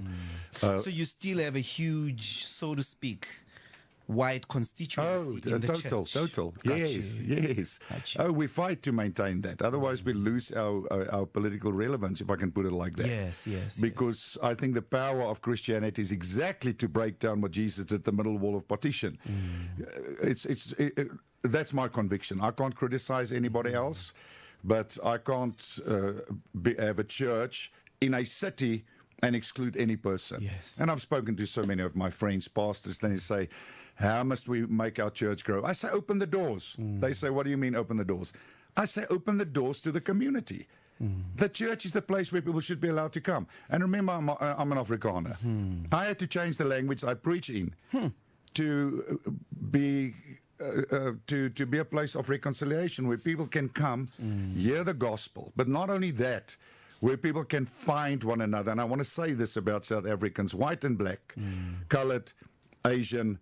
When they hear the truth, our people are beautiful. When they hear the truth and they experience God's love and they begin to love one another, it's the most beautiful setting. It's the most beautiful place to be. I thank God my life is better for it. Every week standing up and seeing the Rainbow Nation together, from the most conservative people, wherever they come from. And they come and they find Christ, and then we take them on the journey through racism to serving your purpose within the church. But the geography, so how many churches in South Africa? We have 50-something churches. I don't count. And overseas? We have plenty in Europe, England, Scotland, France, Germany, Pakistan, India. So all over. So, and in Africa, Zambia, Malawi. So plenty. And the USA? One in the USA. I know where this is going. Which city? In Florida. In Florida. Yes. I'm going to, I mean, the message of to be Christian is to love, and one cannot claim to love without tearing cultural lines, racial lines apart and all of that. And this seems to be very central to your ministry. It is. I got two questions. One, do you think you've got, firstly, are you an AfriForum member? No. But do you think you've got AfriForum members in your church? Possibly. I think I have something of everything. I have from the EFF.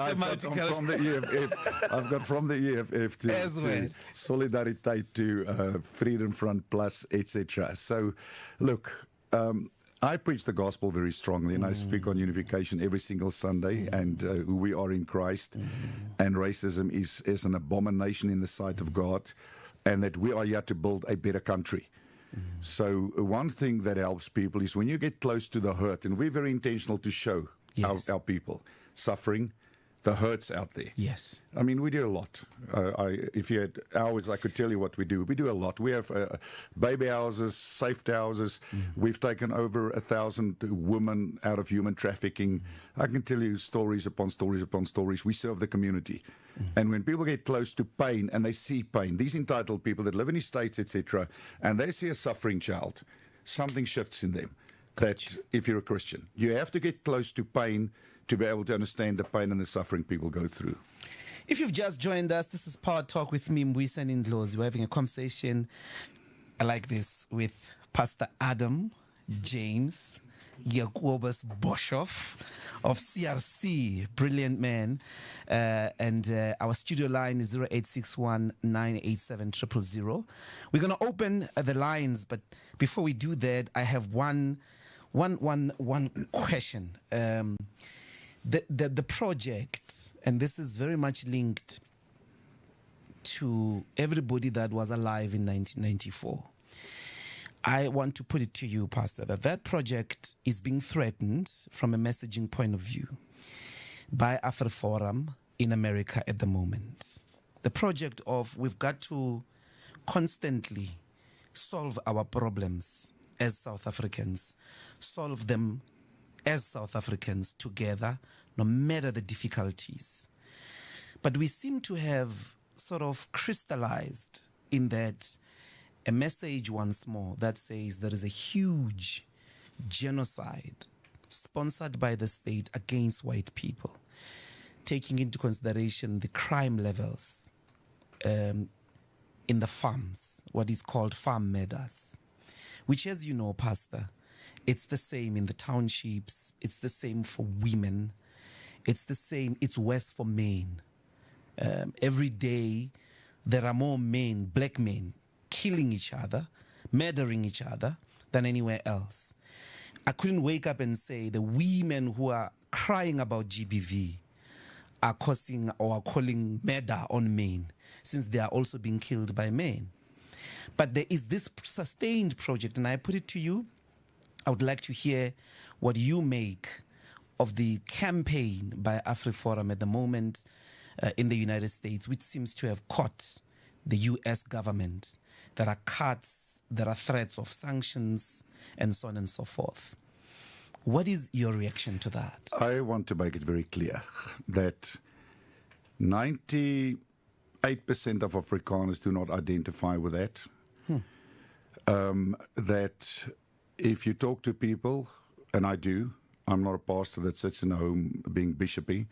I'm among the people. I talk to people in the church, outside of the church. South Africans want South Africa to work. South Africans want to work through the problems in South Africa and find solutions. I said to the leader of one of the organizations, I said, you cannot have a civil justice society that only fights for a certain culture. Fight all injustice and tell the truth. And if a farm worker is murdered, it should get the same publicity as the farm owner. And factually, crime is a problem in South Africa, but it's not a farm murder problem. So yes, there might be some hate murders that happens in the township, that happens on a farm, etc. There might be. Those are isolated. But when we look at the statistics that the Minister of Police just released recently, and that AfriForum said they will come and debate and deliberate, etc., that's going to be an interesting conversation. But to say there's a white genocide is ludicrous. It's absurd. And listen, when I talk like this, those extreme Afrikaans people hate me for speaking the truth. I'm not anti-Afrikaans. I'm an Afrikaner by birth. I identify as an Afrikaner.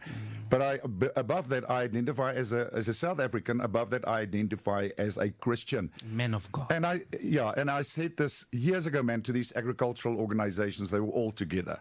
And I was asked to open in prayer, and they all were there. And CEOs of banks were there, etc. And I said to them, why don't you do what has to happen? Empower the people, as the Freedom Charter says. Come with positive, constructive plans that in our Constitution, it says, and the Freedom Charter, those who work the land should own the land. And I would like to see that in mining as well. Don't get me on these topics. Where people can actually have ownership, where people can farm with dignity and be empowered. There's enough for everybody. There's enough land for everybody. So, and I say this from my platform, and I get criticized from that. There are trying to divide powers from out South Africa, powers from within South Africa, trying to divide. Why? Because while you cause chaos and division, you keep a country unstable, and you stop it from moving forward. So America's interference is sad. The fact that they've stopped US aid is a travesty, especially with our HIV people.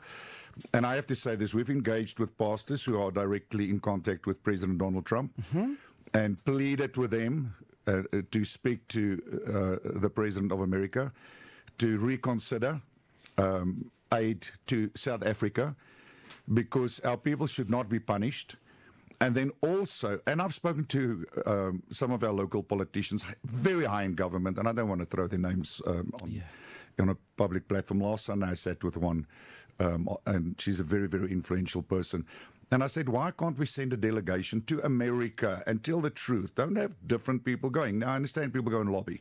So Solidariteit went and lobbied their case.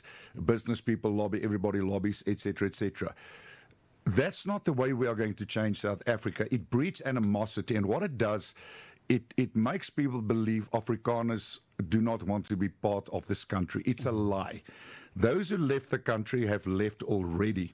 Those who are here want to be included in South Africa. They want to see a future for them and for other people, as do our black people. I do not meet black people that hate Afrikaners. I have to tell you, Dr. Ndlozi, I go to gym every single day. I talk to people, I don't want to say normal people, but normal people that are not Christian people, church people, and I'll ask them, what do you think, what's your view? I talk to the car god. I talk to people all over to find out what is the sentiment. All people want is a safe, prosperous South Africa where our young people can have jobs, where every young person, I mean, for our young people between the age of 18 and 30, 70% unemployment. It's a travesty. It is a failure of so many systems, and we can all play the blame game this way. But we need to create jobs for our young people. We need to stop talking and come with proactive plans and implement them so that we can improve the livelihood of all the people in South Africa. So I am passionate about these things. I really am. Because I actually don't think it's difficult to fix our problems. I don't. Bring manufacturing back to South Africa. Keep the raw materials in South Africa and make the steel. Cut the diamonds. Bring certain things back to South Africa. Give the people in South Africa the opportunities because it belongs to the people of South Africa. Yes, if you've just joined us, that's the voice of Pastor Boshoff of CRC. And this is Power Talk with me, Mbuyiseni Ndlozi. We're going to take two callers to speak to the pastor and contribute to the conversation. I've got Zweli from Tshwane. Welcome to Power Talk, Puti. Thank you. Thank you, Dr. Ndlozi. I want to acknowledge the emotional journey that Pastor has walked, and no doubt about that. And the one thing that I like about him is saying, truth shall set us free. He quoted the Bible. Yes. And that is very much important. I'm reminded of the salvation of Saul when he was walking from Damascus, when he was changed to be Paul. He was a persecutor of Christians. Yes. He participated in stoning of Stephen. I think he understands, Pastor Boshoff understands the racism at its core. And he does not only preach it from the Bible, but he knows it from the ground. And he received Jesus Christ after seeing the persecution of black people. But one other thing, and I think Pastor Boshoff will agree with me, including yourself, Dr. Mbuyiseni Ndlozi, that we are talking to the victims and the converted. He's a converted. Some black people, actually in majority, are the victims of racism. I so wish one day that we can see the perpetrators marching against the racism. The Afrikaners themselves, like Pastor Boshoff, what he's saying today, what he needs to tell that to his own, not his own people per se, because he's colorblind as we speak. Christianity will make you not to see color, but to see people who are suffering. Yeah. When Jesus Christ came for those people who are suffering, the people who are poor, he said, I was made poor so that you can be rich. I want to see one day Afrikaners marching against the racism that is happening in South Africa. We march as South Africans. Thank you. Because it's now, racism it has now become demonic, and it's now becoming a cancer to South Africa. Ngiyabonga Zweli, thank you very much. Racism is demonic. Stephen from Pretoria West, welcome to Power Talk. Hi, good morning, Doctor. Good morning. Good morning, good morning. Pastor. Yes, I just actually, it's the first time that I talk to you, but I'm a Power FM family member. I wanted actually to ask the pastor that do I need to be completely altruism in order for me to can actually realize who is my neighbor? Because sometimes when we talk about the neighbor, we think of people that are actually just staying next to you. But the true sense of my understanding of your neighbor is somebody that needs help, that you can actually help alongside the road, or any other way of how you feel that this person actually needs something from there is a need. And then that my understanding is that that's what neighborhood is. And then again, I want to ask him that when do I realize that I am at the stage of dangerous altruism and extreme altruism? How do I actually identify or know that problem? My altruism now, has gone now to the extreme, where you are now taking further steps. You help a person that is alongside the road that needs help, and then you even take that person and go and accommodate him in your house for the night. Let me just give you an example. And that I have actually learned when I was actually going through the Samaritan that actually helped us. That person that was alongside the road, who was actually look at him and see a human body, a human being, not a bloody body that's lying alongside the road. And thank you. Thank you, Stephen from Pretoria West. I'm going to go to Martha in Bryanston. Welcome to Power Talk. And Pastor Boshoff is listening, is here too. You are welcome. Thank you so much, Dr. Ndlozi. Thank you, Pastor Boshoff, thank you very much for the work that you are doing as a church. I'm a member. And every Sunday, there are these children from one of the informal settlements in Joburg at the church. I don't know where they transport them from, but they come as they are. You can see poverty in those kids from the clothes that some will be wearing in the morning. Some have not taken a shower, but they come to church to receive the word. When they leave the kids' church, you can see hope in their eyes because they are fed in the church. They found a place where we can all agree that South Africa, we can make it a better place for all of us. Thank you so much, because for those children, you are changing their lives. And I just want to thank you and the church, and especially the kids ministry, what they are doing. Thank you very much. Thank you so much, Martha. This is Power Talk with me, Mbuyiseni Ndlozi. Our studio line 0861987000. WhatsApp line 0833037093. You can join the conversation with our hashtag Power Talk on all social media platforms, and we are also live on our YouTube page. We're going to go to the news, Pastor, but we got 2 minutes, and I know that you'll be able to use it effectively to speak to some of these callers, some of the concerns, and I know I'm stretching you beyond the hour that we had. I hope you agree.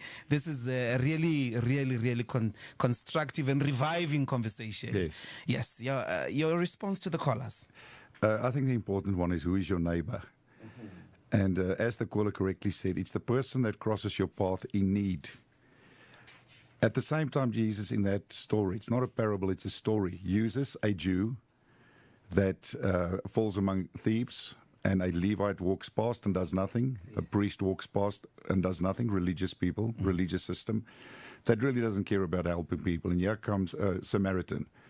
And Samaritan goes and binds up his wounds and takes care of him. So as Christians, we need to help the people that are suffering. And we are there to lift people up and to heal the brokenness in the people. So a good Samaritan cannot be a Christian that looks the other way. I always say to people, we need to be good South Africans, good Samaritans. You can't look the other way. If you're an owner of a company, pay fair wages. If you own a farm, look after your farm workers and pay fair wages and empower them. That's Christianity. To not help people. Remember when Jesus comes to Zacchaeus, Zacchaeus says, everything I've taken from people unrighteously, I restore fourfold. I give back. So we as Christians should be there to lift other people all the time. Yes. Out of poverty, out of illiteracy, out of every challenge they may face. Thank you very much. This is Power Talk with me, Mbuyiseni Ndlozi. We are still with Pastor Boshoff to the next hour. We are going to take the news on top of 11 o'clock with Nyakalo Tefu. Stay online and stay tuned. Power News. Thanks, Mbuyiseni. The top stories at this hour. Gauteng Premier says his administration has highlighted 13 key priorities that need urgent intervention from national government, and NUMSA members are currently marching in the Pretoria CBD.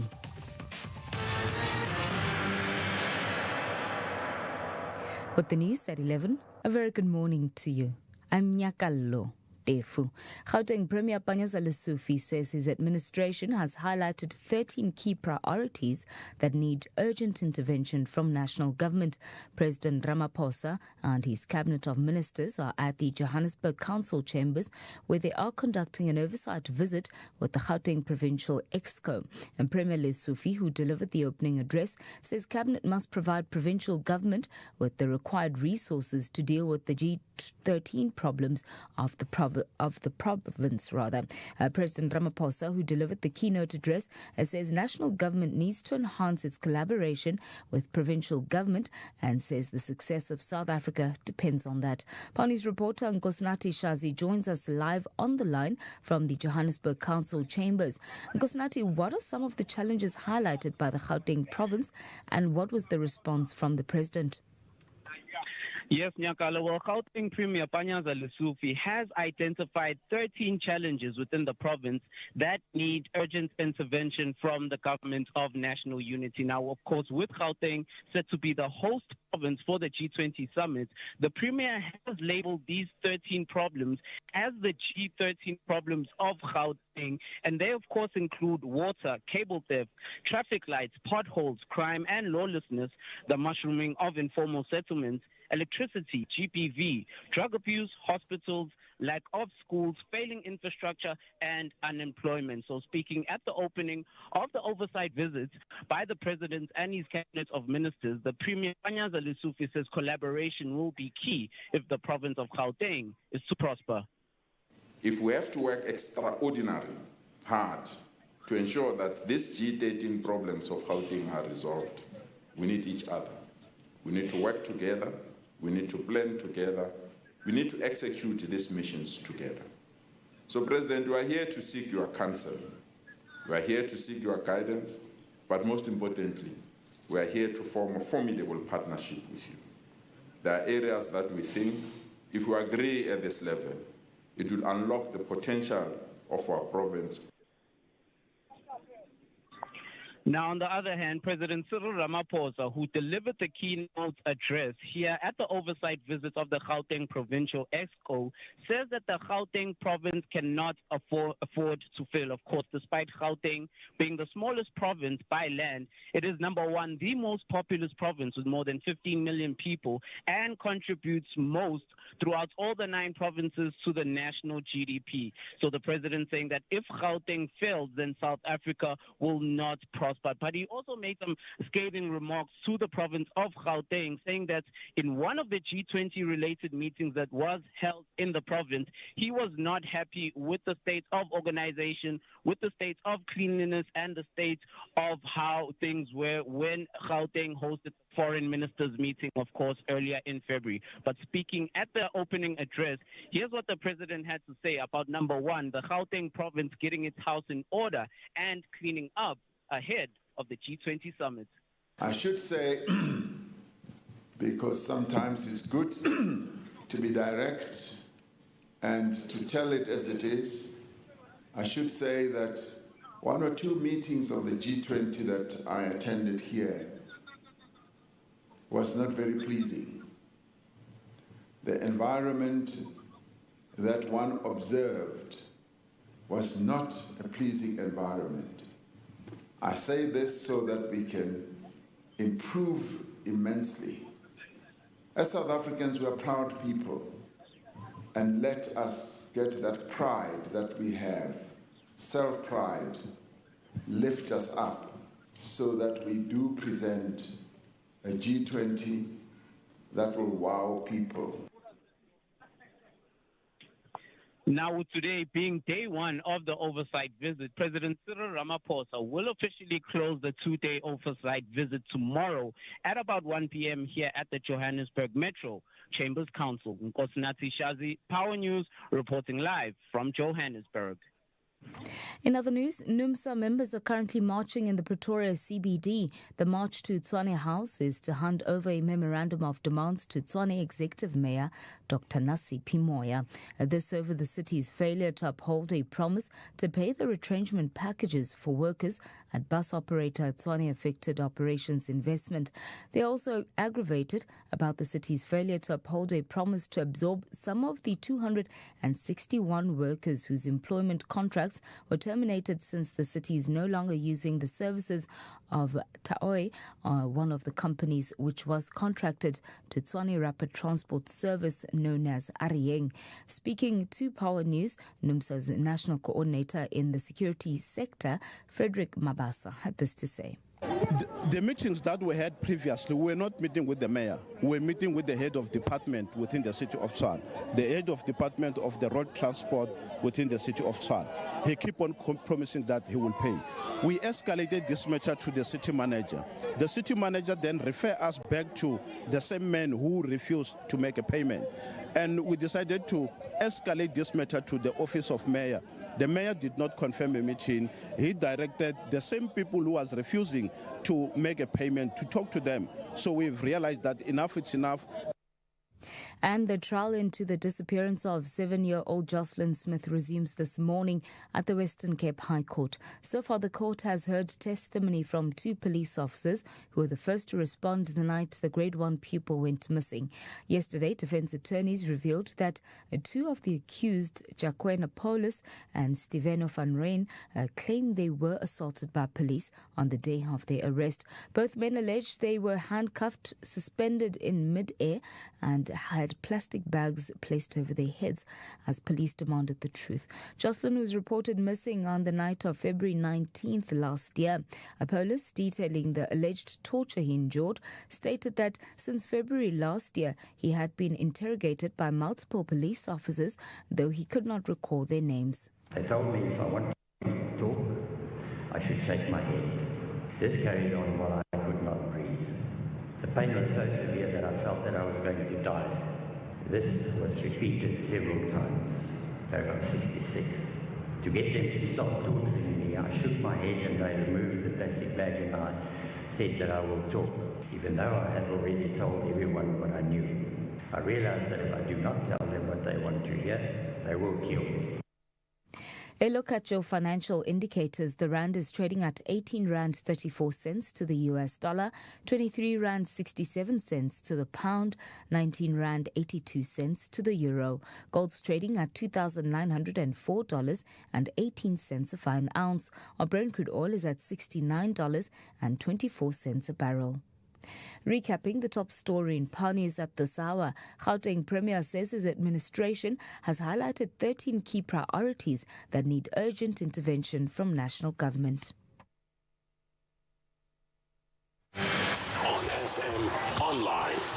DSTV channel 889. This is Power 98.7. Power Talk with Mbuyiseni and Ndlozi, where your voice is heard and opinion matters.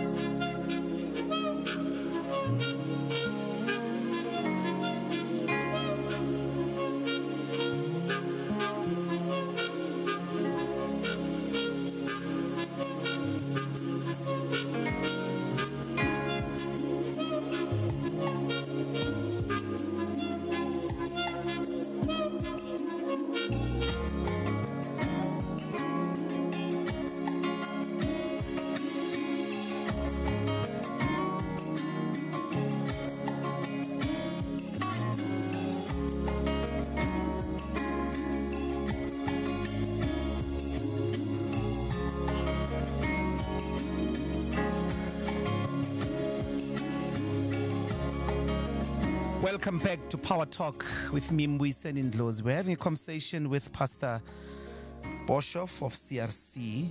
Before we went to the news, and I heard the president of the country saying we must wow the world with G20, to wow the world. The question, Pastor, about delegation. And you were having a conversation with a politician. The history of the church from Bess Nodia to the 80s with Desmond Tutu and all of them often didn't need political guidance, political legitimacy to go and explain to the world when lies are being told. All right. And somebody was saying here, we want to see, I mean, it's linked to the idea of we need more voices of men like you that are saying, no, there's a different reality in this country, represented not by the usual voices, the politicians, because there is a sense with which they are painted in a particular way. Why is there no self-initiated delegation of pastors? You all have pastors in the USA. Many of your pastor friends. Pastor Ray's God representation, Mays, soul rest in peace. A lot of bishops that you interact with. Here is a reality, and there are consequences to the American work, to the US campaign by AfriForum, by Solidarity, which affects your congregants, which affects your project to make this country work. Why don't you have your own delegation and go to the US and say, not just to the government, you have, it seems to me, much more bigger audiences, audiences with the pastors that side, with other social actors, to state the truth, the different story, not by politicians, you as the church. Well, as I said, Dr. Ndlozi, I immediately got on the phone and phoned two pastors that are part of President Donald Trump's advisors on this whole issue of the letter he sent against South Africa, especially with US aid and other grievances that he had. Mm-hmm. And proposed that we can, from IFCC, with a few other pastors, send a delegation. At the same time, we don't want to go rogue. So I spoke. I'm very tempted to say the person's name because she's very powerful in Parliament. Okay. Because she told me, she was in church 2 weeks ago, and she said they are putting a delegation together. And I said to her, we don't want to be like the Solidariteit that go by ourselves. We want the government to acknowledge that we can be part of the solution. So give us, we can get an open door with the President of America through the people, because he's turned to the faith community in a very, very strong way. So I believe the faith community in South Africa, the right voices, can significantly influence. But it has to be with the endorsement of the government. Otherwise, It's and I watch the interviews, etc., where people come and then they challenge. But this is a political solution.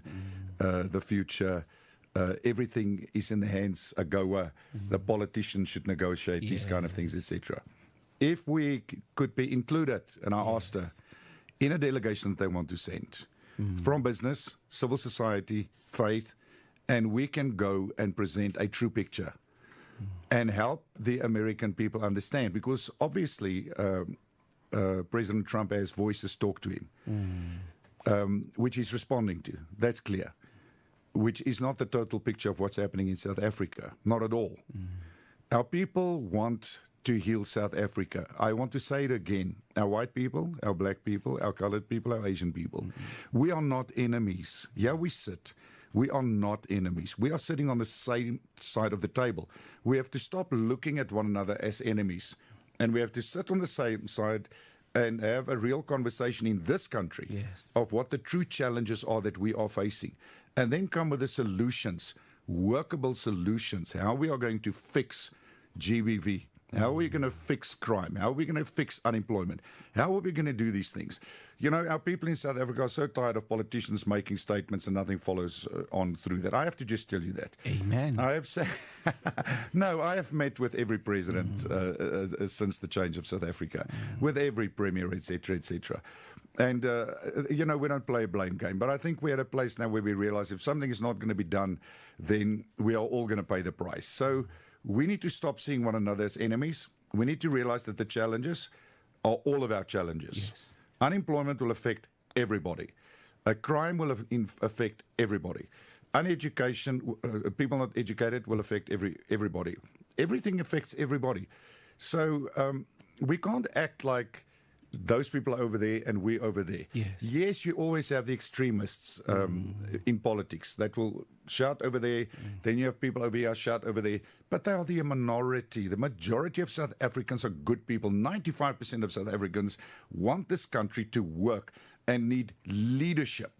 They need leadership, vision. Give this country vision. Our people are not illiterate anymore. Our people are well informed. Our people watch the news, social media. Come with workable plans so that we can work together. Then let's talk about land reform and do it. Let's talk about agriculture and do it. Let's talk about job creations and do it. Yeah, seriously. Thank you. If you just joined us, this is Power Talk with me, Mbuyiseni Ndlozi. We are taking your calls and we are having a conversation with Pastor Boshoff of CRC. I've got Shireen from Johannesburg. Welcome to Power Talk. Hi, good day. Good day. How do you do, Shireen? Hi, it's Sharon, actually. Thank you Sharon, for sorry call. for that. Sorry for that. Yes. Welcome to Power Talk. No problem. Thank you so much. I just want to tell Pastor As I'm a member at CRC in 4 ways, and being raised in a strict Anglican church, I asked God to direct me to a church about over 2 years ago because I was like going through some hectic stuff, and I ended up at CRC. And when I walked in, and that praise and worship, it blows your mind completely. So the TD is 1 in a million with the band. They are awesome, and you feel God's presence. And when Pastor At said that you walked in, you know, I knew that is where I need to be. So I'm a fully registered member at CRC, 4 ways. I belong to Zone F. Pastor Ponso, my son and I attend there every Sunday. And I just want to tell Pastor, you should see the pastor is blushing in here. He's smiling all the way. And my son and I, we're there every Sunday, and I try my best to be there every Sunday evening, but he's not live. We watch like in church when he's in Pretoria, but I try and make it on Sunday evenings as well. But yeah, I'm in Zone F, Pastor Ponso's section, always looking there at us. And Pastor At, we love you so much. We honor you for everything that you do. Thank you. Thank you. Thank you. Thank you. We've got Pastor Tace in Pretoria. Welcome to Power Talk. Hey, Mbuyiseni. Yebo baba. How are you doing, man? Ngivukile mfethu, ngezwe kuwena mfundisi. You know, I could have come and welcomed you personally there because Power FM, I'm the major pastor. Okay, you mean you got shares here. So you're the boss. But because you're sitting there with my, I don't know how to even call it, because my father introduced me to him. My father is Mruti Galokholela. And then when he introduced me to him, I always call him Reverend Art. And then I leave it there. But Mruti Bosov, I just want to have this question to you. Some of us are still upcoming, and we look at what God has been doing in your life, and then what you're doing to the community. My question is, I am tired of preaching Daniel, Shadrach, Meshach, and Abednego over all the times. I want to come to a point where I start preaching, this is what God has done through art. This is what God has done through Ralokholela. This is what God has done. How does one get to receive the baton from you guys and extend it to the community to impact one life and then to impact one life and to change the community? What can be what that you can give it to us and says this is what you should run with, so that we can be able to extend this that you guys are already doing and what God is doing through your lives. I wonder if you understand me, but I will listen on the radio. Thank you. Thank you very much, Pastor Dace here in Pretoria. He wants a sermon based on testimony, and he wants the baton. I don't know if he wants to inherit CRC. We've got Ronald in Edenvale. Ronald, welcome to Power Talk. Yeah, thank you, Dr. Mbuyiseni, and good day to your guest there. Yes. Unfortunately, I'm not a pastor. I see you talking to a lot of pastors this morning.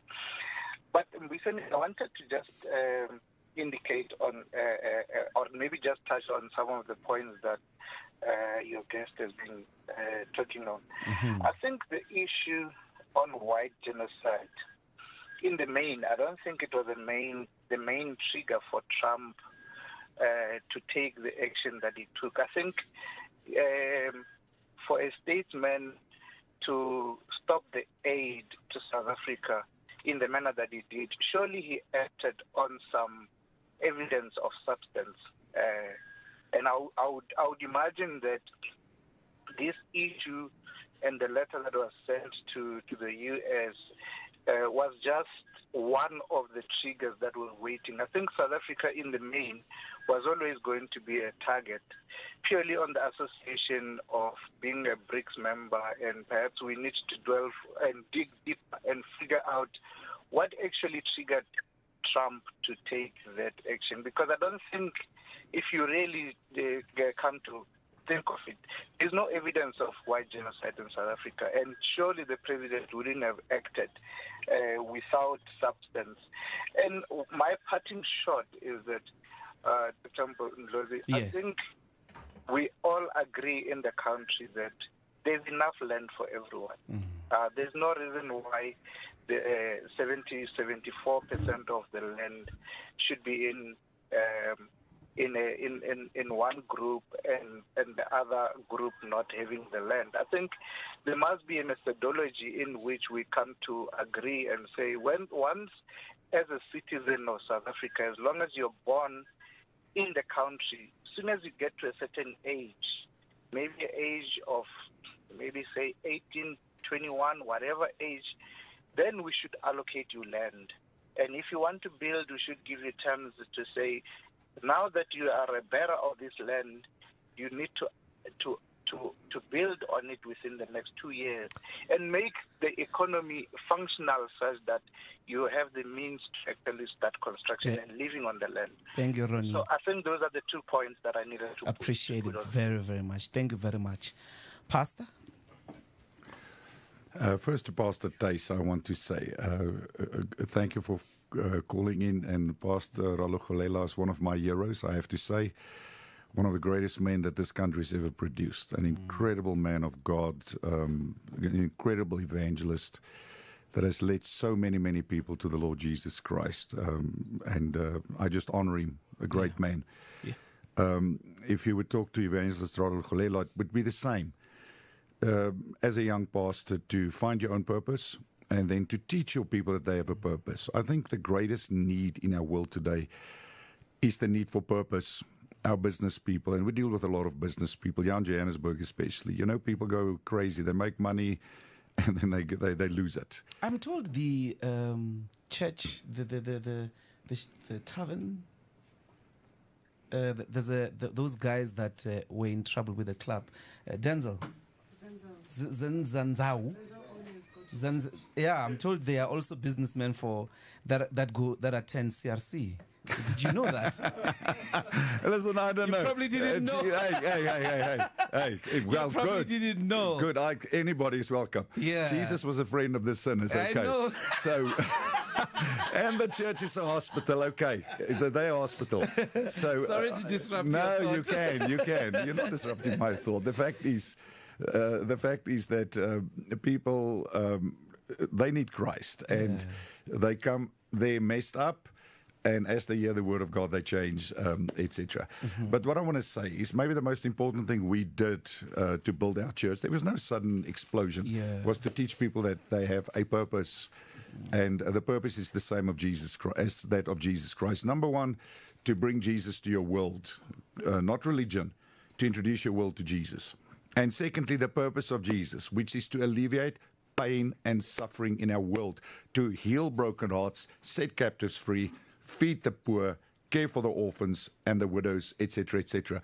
Love has to be real. It can't just be this loving my brother, etc. Yes. So I want to encourage him in that. You know, we change the world one life at a time. So as a young pastor, that's all I did. I actually never thought I was going to have a big church. All I did was reach out to one, then one became 2, 3, teach them what Jesus did for you. Now go share it with somebody else. If God healed you, go pray for other people. If God helped you, go help other people, etc. The second thing I think is very, very important, the question about why President Donald Trump made this decision. Yes. And we all know it's about the expropriation without compensation, which is a debate in itself, which has been part of our Constitution since the beginning. As a matter of fact, every country has expropriation without compensation under certain circumstances.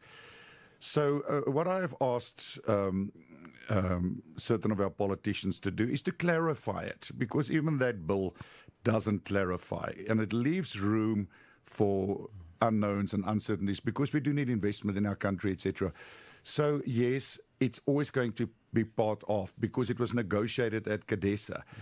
But there is so much misinformation out there, unfortunately, through the media, through the haters, through the people who want to see the country fail, that use fear to make people insecure, and then people start withdrawing into their little worlds, their little shells, and they start fighting one another. As the caller said correctly, there's enough land for everybody. As a matter of fact, a land audit was done recently, and the 75% land that is owned agriculturally by white people constitutes 30% of the total surface of the land. So the land audit has to be complete. And what I would like to see is, because, you know, urbanization is taking place, people are moving for jobs, etc., etc. There are many things we should have resurrected. We should have resurrected agricultural schools, many, many things, manufacturing, colleges, to empower people, to give people skills, etc., etc., so that people can find meaningful employment. So I would like to see, as we bring people closer to urban areas, etc., that people do get land, that people do get title deeds, that dignity is placed upon our people. But for that to happen, there has to be a sustainable economy. And for that to happen, there has to be ongoing trade agreements with countries, and there has to be investment. So, yes, as pastors, we can't spiritualize everything. We have to understand that we're part of a bigger world, and that what is happening all over the world is affecting South Africa. We can't operate in isolation. Maybe America will learn that themselves. They can't operate in isolation. So we don't want to make enemies of the rest of the world yet. We don't want to compromise to address and redress the injustices of the past. That's something that should have been happening. And we're way beyond schedule with that. Like, let's just be honest. Things that should have happened 20 years ago hasn't happened. So there was always promises.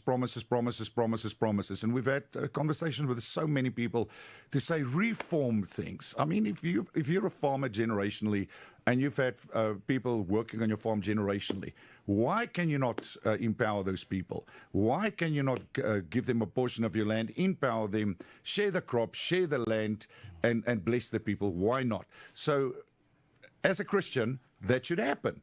So I can't see calling yourself a Christian and you just exclude people that have worked, labored, and helped you become successful where you are. Very powerful. If you just joined us, we are on Power Talk with Pastor Boshoff, Pastor At. Most people say Pastor At. Adam, actually. So it's AD, not AT. No, ADAM, Adam. Ah, Pastor Ad. There was the first Adam, the last Adam, and then I came. Jesus is the last Adam, the second Adam. Yes. So we're taking calls. We're still taking calls. If you want to talk to Pastor Adam Boshoff, the studio line is 08619870000. Our WhatsApp line is 083-303-7093. Join the power conversation on our social media platforms through the hashtag Power Talk, and we are live on our YouTube page. I'm very excited. The pastor is extremely radical. I'm even thinking maybe we should have had him in Parliament. I don't know. Let's take the headlines with Nyakalote Fu.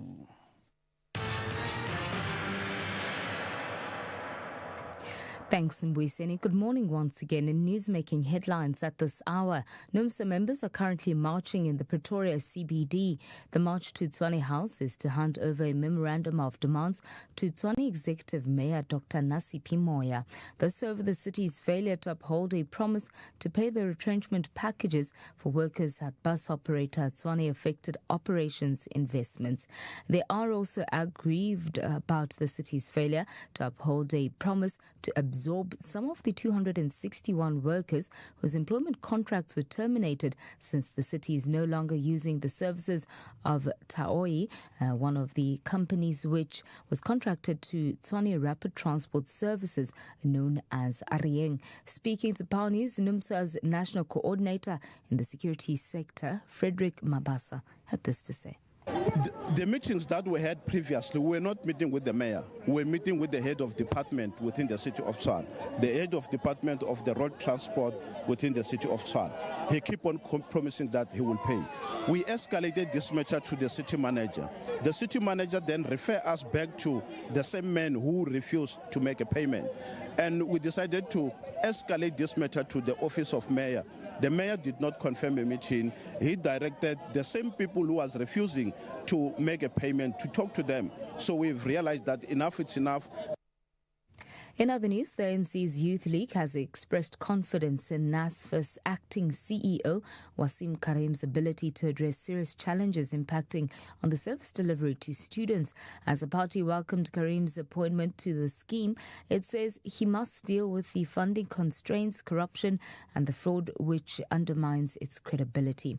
Prior to this appointment, Karim served as the Chief Financial Officer of the National Youth Development Agency.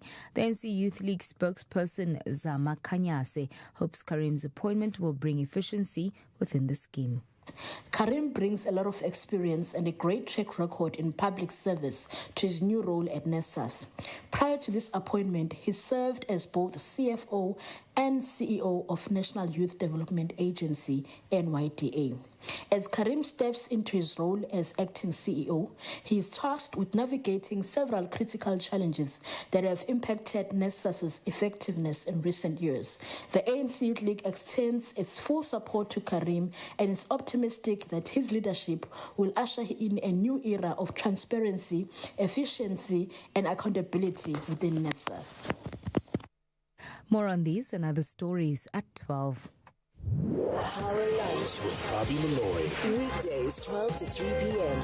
Naeem Gina, the researcher at Mapungubwe. How do you interpret Trump's decision to pause this military aid to the Ukraine? He basically wants to make a deal between himself and Putin as two kind of big men in the world. Just look back at that video. What would your take be on how Zelensky behaved and the people on Trump's team behaved? It was meant to humiliate him, and it was meant in some ways to show other allies that Trump is in charge. And if you want to maintain a relationship with the United States, then you have to do as you're told. Power Lunch, weekdays 12 to 3 p.m. on Power 98.7. Ladies, it's time to celebrate you. Join the Empower Her Ladies Lunch on NH Santon on 28 March. A day of inspiration, indulgence, and connection. Enjoy empowering guest speakers, a high tea, a wine tasting experience, and ultimate pampering by Thai therapists. Plus, a skincare masterclass, love therapy with Pratisha Naidu, and a fabulous exclusive goodie bag. All this for just 750 rands. Spaces are limited. Book by calling 011 322 1888 and invest in yourself. A world of more awaits at Vodacom World. Get the new Huawei Nova 13i for only 329 Rand per month over 36 months on a 1.3 gig red core plan. But wait, there's more. Get the deal and stand a chance to win one of 20 PlayStation 5 valued at 13,699 Rand. Exclusively at Vodacom World Midrand. Now that's more than you usually get. T's and C's apply. Further together, Vodacom. Hi everyone, I'm Dean McPherson, the Minister of Public Works and Infrastructure. In the State of the Nation reply, I announced that we're releasing 31 state-owned properties for redevelopment that will generate 10 billion rand in investment and create 165,000 new jobs. These public-private partnerships will help us realize our dream to turn South Africa into a construction site. To achieve this, the department in 2025 will be leveraging reforms in infrastructure development through Infrastructure South Africa, release requests for proposals to redevelop our small harbours, which will create tens of thousands of new jobs, as well as reforming the expanded public works program to ensure it becomes a genuine stepping stone to permanent employment. We are accelerating efforts to get more cranes in the sky and more shovels in the ground. Our department is working for you and with you to build a better South Africa for the future. Stay informed. Power Talk with Mbuyiseni and Ndlozi, 9 a.m. to midday on Power 98.7. Welcome back to Power Talk with me, Mbuyiseni and Ndlozi. We're having a conversation with Pastor At Boshoff. And we're taking calls on 0861987000, studio line, WhatsApp on 0833037093. I'm going to take more calls, Pastor. Please. And we'll get back to you. There's Khomotso. Aus Khomotso, welcome to Power Talk. Thank you. I know you guys well. I'm not going to greet you. What a perfect start to the Lenten period. I was sad yesterday I couldn't go to an Ash Wednesday service. But this is beautiful and open, and I appreciate how Pastor Ndlozi started with his own personal perspective, but also the fact that the gospel or what is in Scripture is not some long-haired people in gladiator sandals. If you cannot translate it to everyday life and what we are seeing, what is the purpose? So I appreciate that. I go to Anglican Church, but I happily visit CRC, and I love the message of inclusivity. And I almost say it's like not a religion. It's almost like it's spiritual more than it is religious. And I just want to say thank you. I don't even want you to say anything back. I'm just so grateful. This has been so fulfilling. Thank you, Khomotso. Thank you so much. Thank you.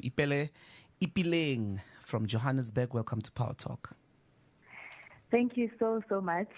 Good afternoon. Well, good morning. And a big hello to Pastor At. I'm the daughter of the house. I've been a part of CRC since 2004. Daughter of the house. So I am that girl who was on the bus in Bloemfontein to church, and forever grateful for that. CRC has really been a part of my life.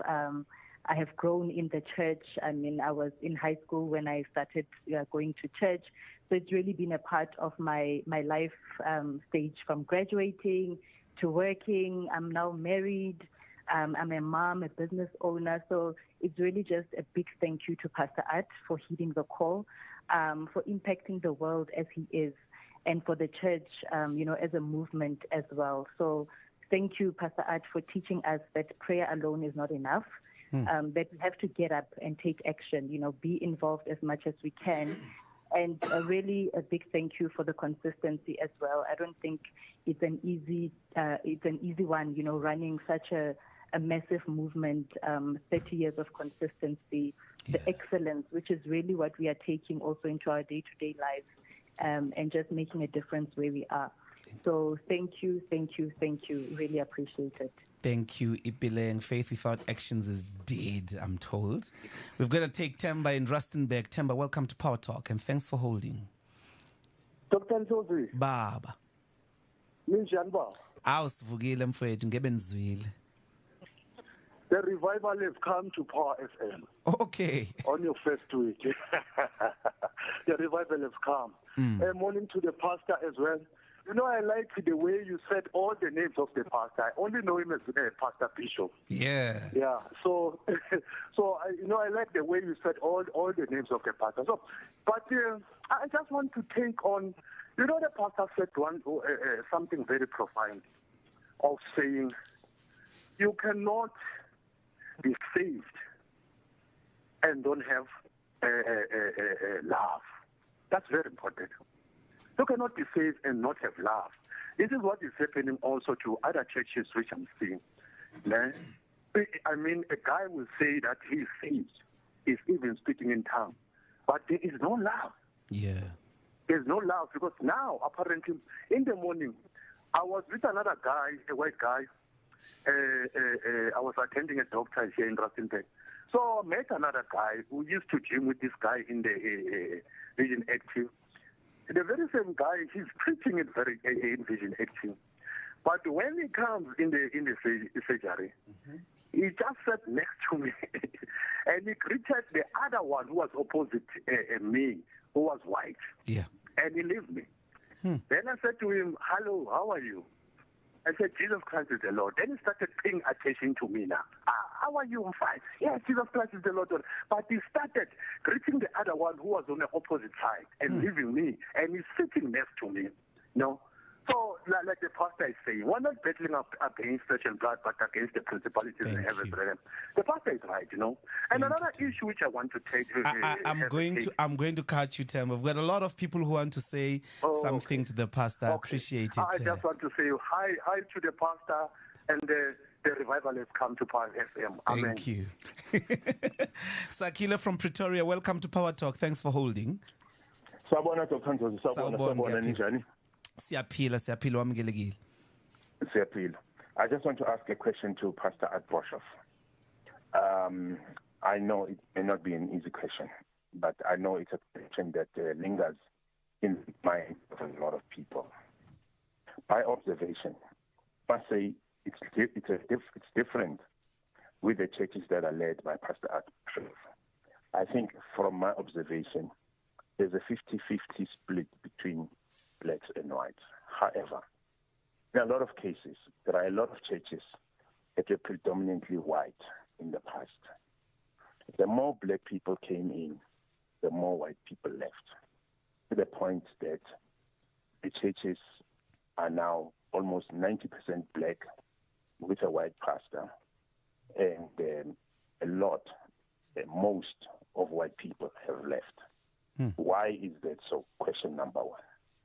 Question number two is, why is it that... Sakile, yes.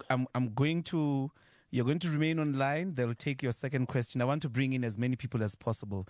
But thanks very much for calling. Dumi, you've been holding for a while from Deep Sloot. Welcome to Power Talk.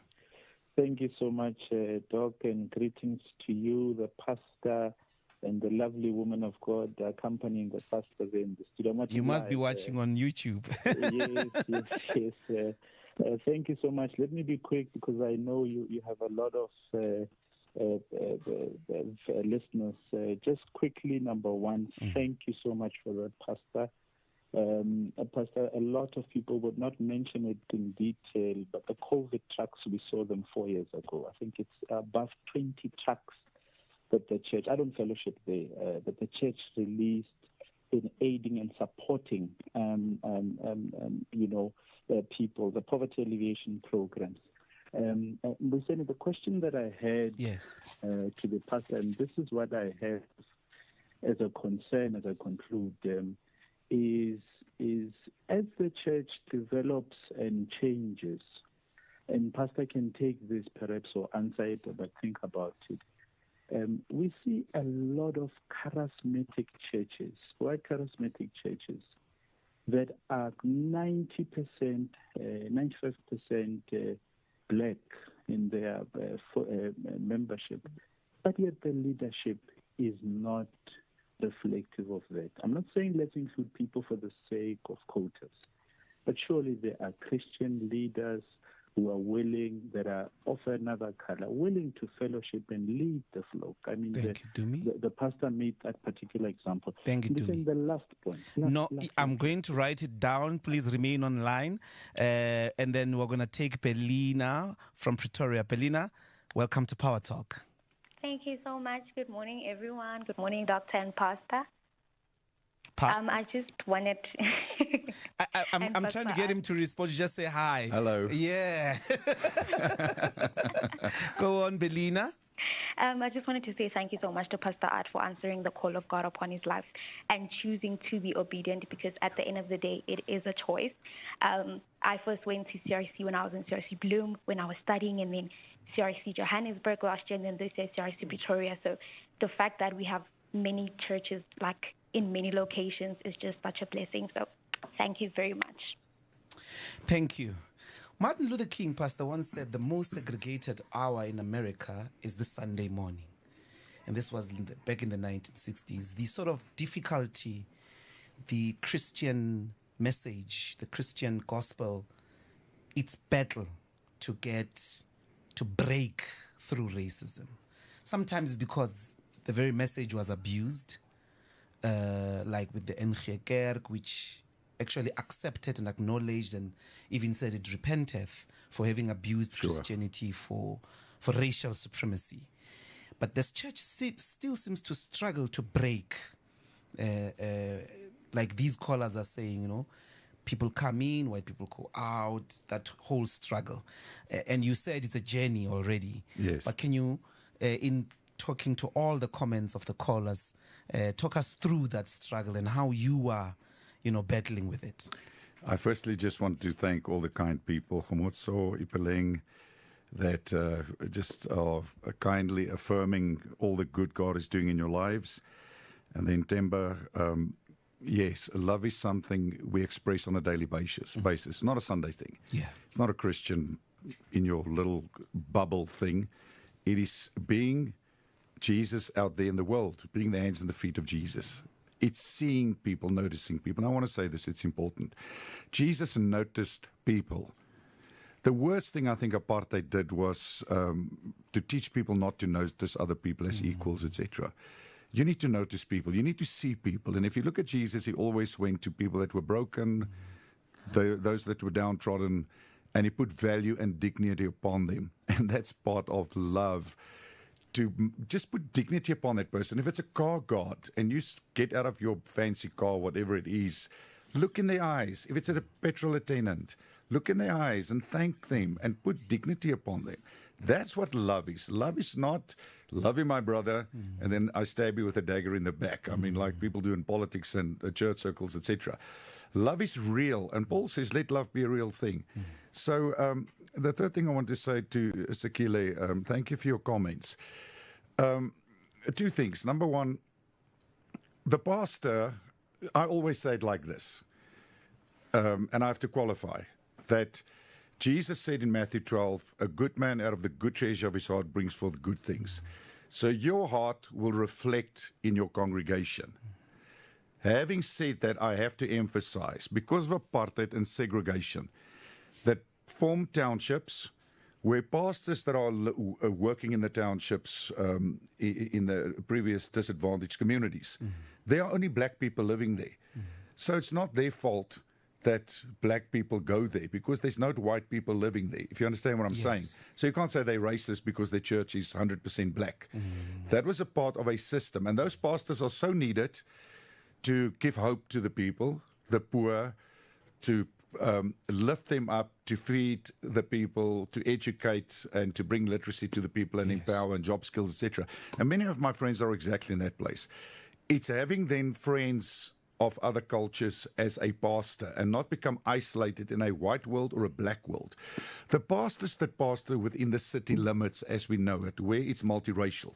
Like if you look at Bloemfontein, when I started in Bloemfontein, 120,000 people lived in the city, and then almost like 350,000 people lived in Manyaseng, which is the east of Bloemfontein. So it was totally segregated. Now the city has evolved. The university has 25,000 black students. The suburbs have, Bloemfontein have increased, so 50% of the people live in the suburbs. So I'm very outspoken on this. I cannot see how you can be in a city, within the city in suburbs, and your church is all white today. I just cannot see that. And then with white people leaving, many of my friends went through that. But there's a way to keep people included. Yes, some people don't want truth. It's interesting.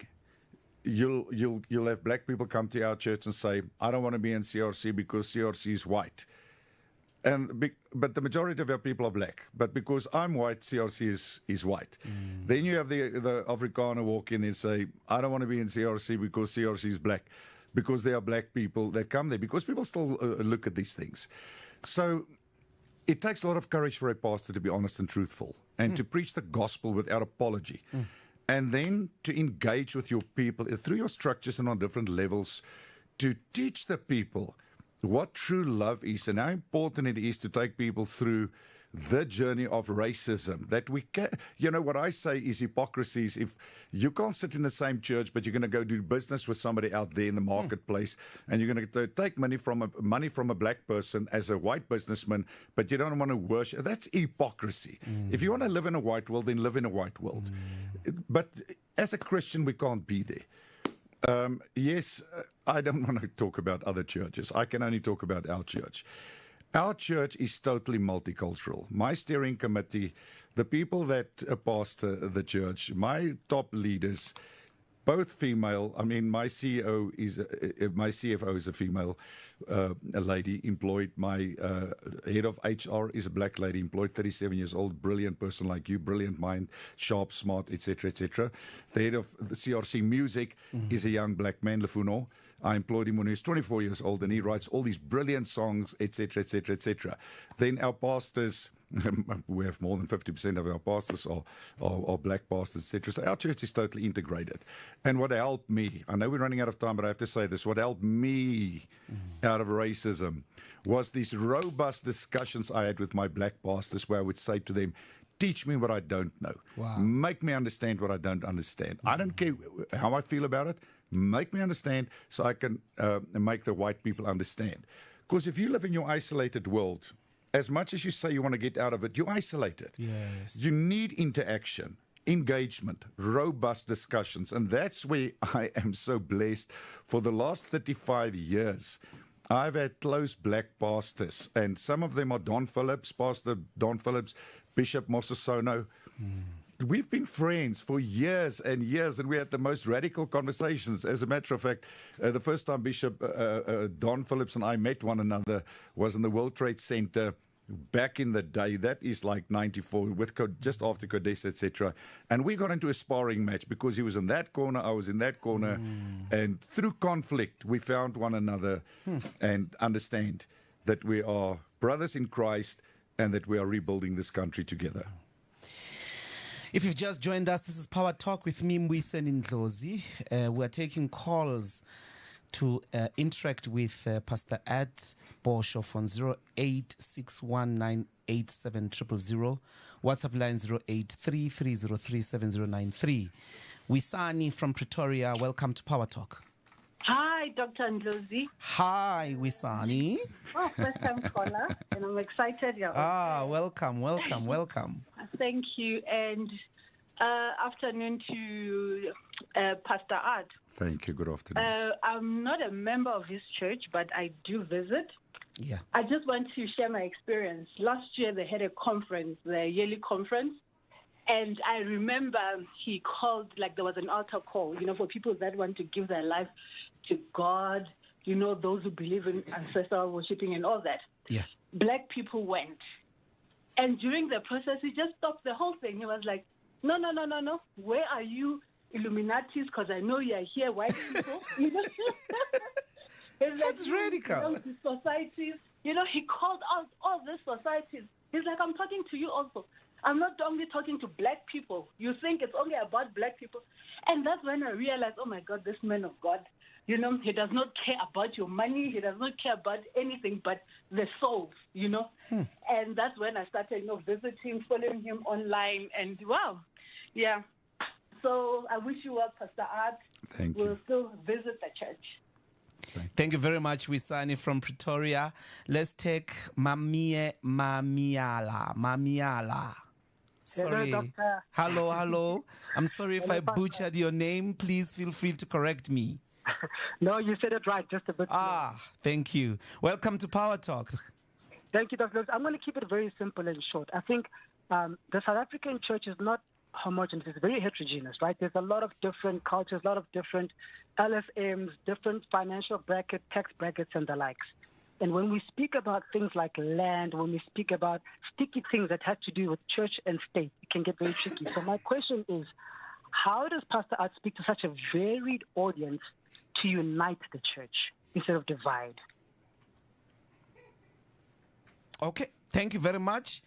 That's the question, Pastor Mpotau from Durban. It's going to be our final caller.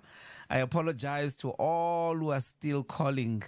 We're very inundated, but I'm sure that Pastor will address some of your concerns. But let's take Mpompo. Welcome to Power Talk. Thank you very much, Dr. Mbuyiseni Ndlozi, and I want to say good afternoon to Pastor Art and Pastor Angelique. I'm from Lady Brand originally, so I was born and bred in CRC. My grandfather is Pastor Eric Gwena, and I just wanted to say, Pastor, thank you so much for the impact that you've had on my life personally. I'm currently in Durban under the leadership of Pastor Glenn Schroeder, and I want to say CRC is such an amazing place to go to church because it exposed me and broadened my horizons to see that there's a life that's bigger and greater out there. And if you walk in any CRC church that you will enter as a young person, especially as a young black person, you get there and you're exposed to a life that's different from what you're used to. You're exposed to people from all sorts of races, all cultures, all sorts of walks of life. And it gives you such an amazing opportunity to not only be in the presence of God, but to actually see that it is possible as a young black person to fall in love with Jesus and to be accountable, to be a man of integrity. And I want to thank you so much, Pastor Art, for your leadership that is so strong and so bold. You're an inspiration not only to myself, but many young people all across South Africa, Pastor. Thank you. Thank you very much. Those are the callers, Pastor. And this important task, an emphasis you put, faith is actions. And racism in South Africa was an actual action. It's not just an attitude. It was a structural organization of society. And the most urgent need, people don't get this, for the land is precisely for human settlement. Is to end this condition called the township. Before agriculture and all those things. That's the most immediate urgent need. That's why you still see more and more and more townships, because there's no land. And the conversation of land sort of misses that point most of the time, that first and foremost is just settlement, that I'm able to have a yard where I can raise my children. And I think that message, you can see why people are struggling. But the callers have put it out there. That's my provocation in a way. Over to you, Pastor. Look, I'm going to say it again. I don't want to say you come out of politics, but you do come out of politics. I do. Everybody knows that. I do indeed. You know, I always understood how much power the politicians have, but then COVID came and I saw they have total power. So we are going to change nothing in this country. We can pray till Jesus comes back, until the politicians get the will and execute the plan with the help of the church. The Christians are ready to help. I believe there are many people ready to rebuild South Africa. I really believe it, and I know it. If we can get our government to bring a blueprint and a workable plan so we can give people hope. Waking up today are people hopeless. People are broken. Little girls are molested. Women can't walk around at night in Diepsloot, etc. In all over South Africa. Crime. you know, it breaks my heart. I have to tell you, when I drive and I see all these men standing next to the road begging, men, 40 years old, 50 years old, they're standing, hundreds and hundreds of them in the streets of Pretoria and everywhere. Good people looking for job. Do our government even see this? Do they see the plight of our people, the hopelessness of our people? How can we, after so many years, still have a man wake up every single morning and he has to go stand and wait for a stupid bakkie to pick him up, to pay him 50 rand? What dignity is upon that man? I've said this many times, and people will crucify me for saying it. If I wasn't a born-again Christian, and I was born in this country as a black person, and I did not have Jesus Christ in my life, I have to say this to you. I think I would have done a lot of strange and weird and crazy things, I have to tell you. Because if you're a man and you've got a family, you've got a wife, you've got children, and you don't have a job, but you have to feed your family. There's no dignity there. These are the things we have to fix. These are the real issues of South Africa. Not the black person over there, the white person over there that still deal with their racial tension, etc. Poverty, men, young people that are hopeless, highly qualified. I meet them in the restaurants, and they are qualified, but they can't get jobs, etc. Let's fix South Africa. We can do it together with the politicians. We can do it together, and the church wants to do it. United we stand, divided we fall. Thank you so much. I know we don't have time, and we try to take 2 hours with a lot of interjections, obviously, with Pastor Ed Boshoff, a great man of God. This is our token of appreciation. Thank you for taking out the time. That's kind. No, man. I don't need Blessed is the hand that gives. Oh. That's Power Talk. Thank you so much, and apologies to all the callers we couldn't take. We're coming back tomorrow. We still have another pastor, but we'll be talking music with Benjamin Dube. So don't miss Power Talk tomorrow. And that's it from me, Mbuyiseni Ndlozi, Ndintanda Nonke Makaya. We're taking the news with Nyakalo Tefu. Power News. Thanks, Mbuyiseni. The top stories at the SAWA. Gauteng Provincial Commissioner says approximately 116 illegal immigrants have been arrested just this morning, and the Portfolio Committee on Public Service and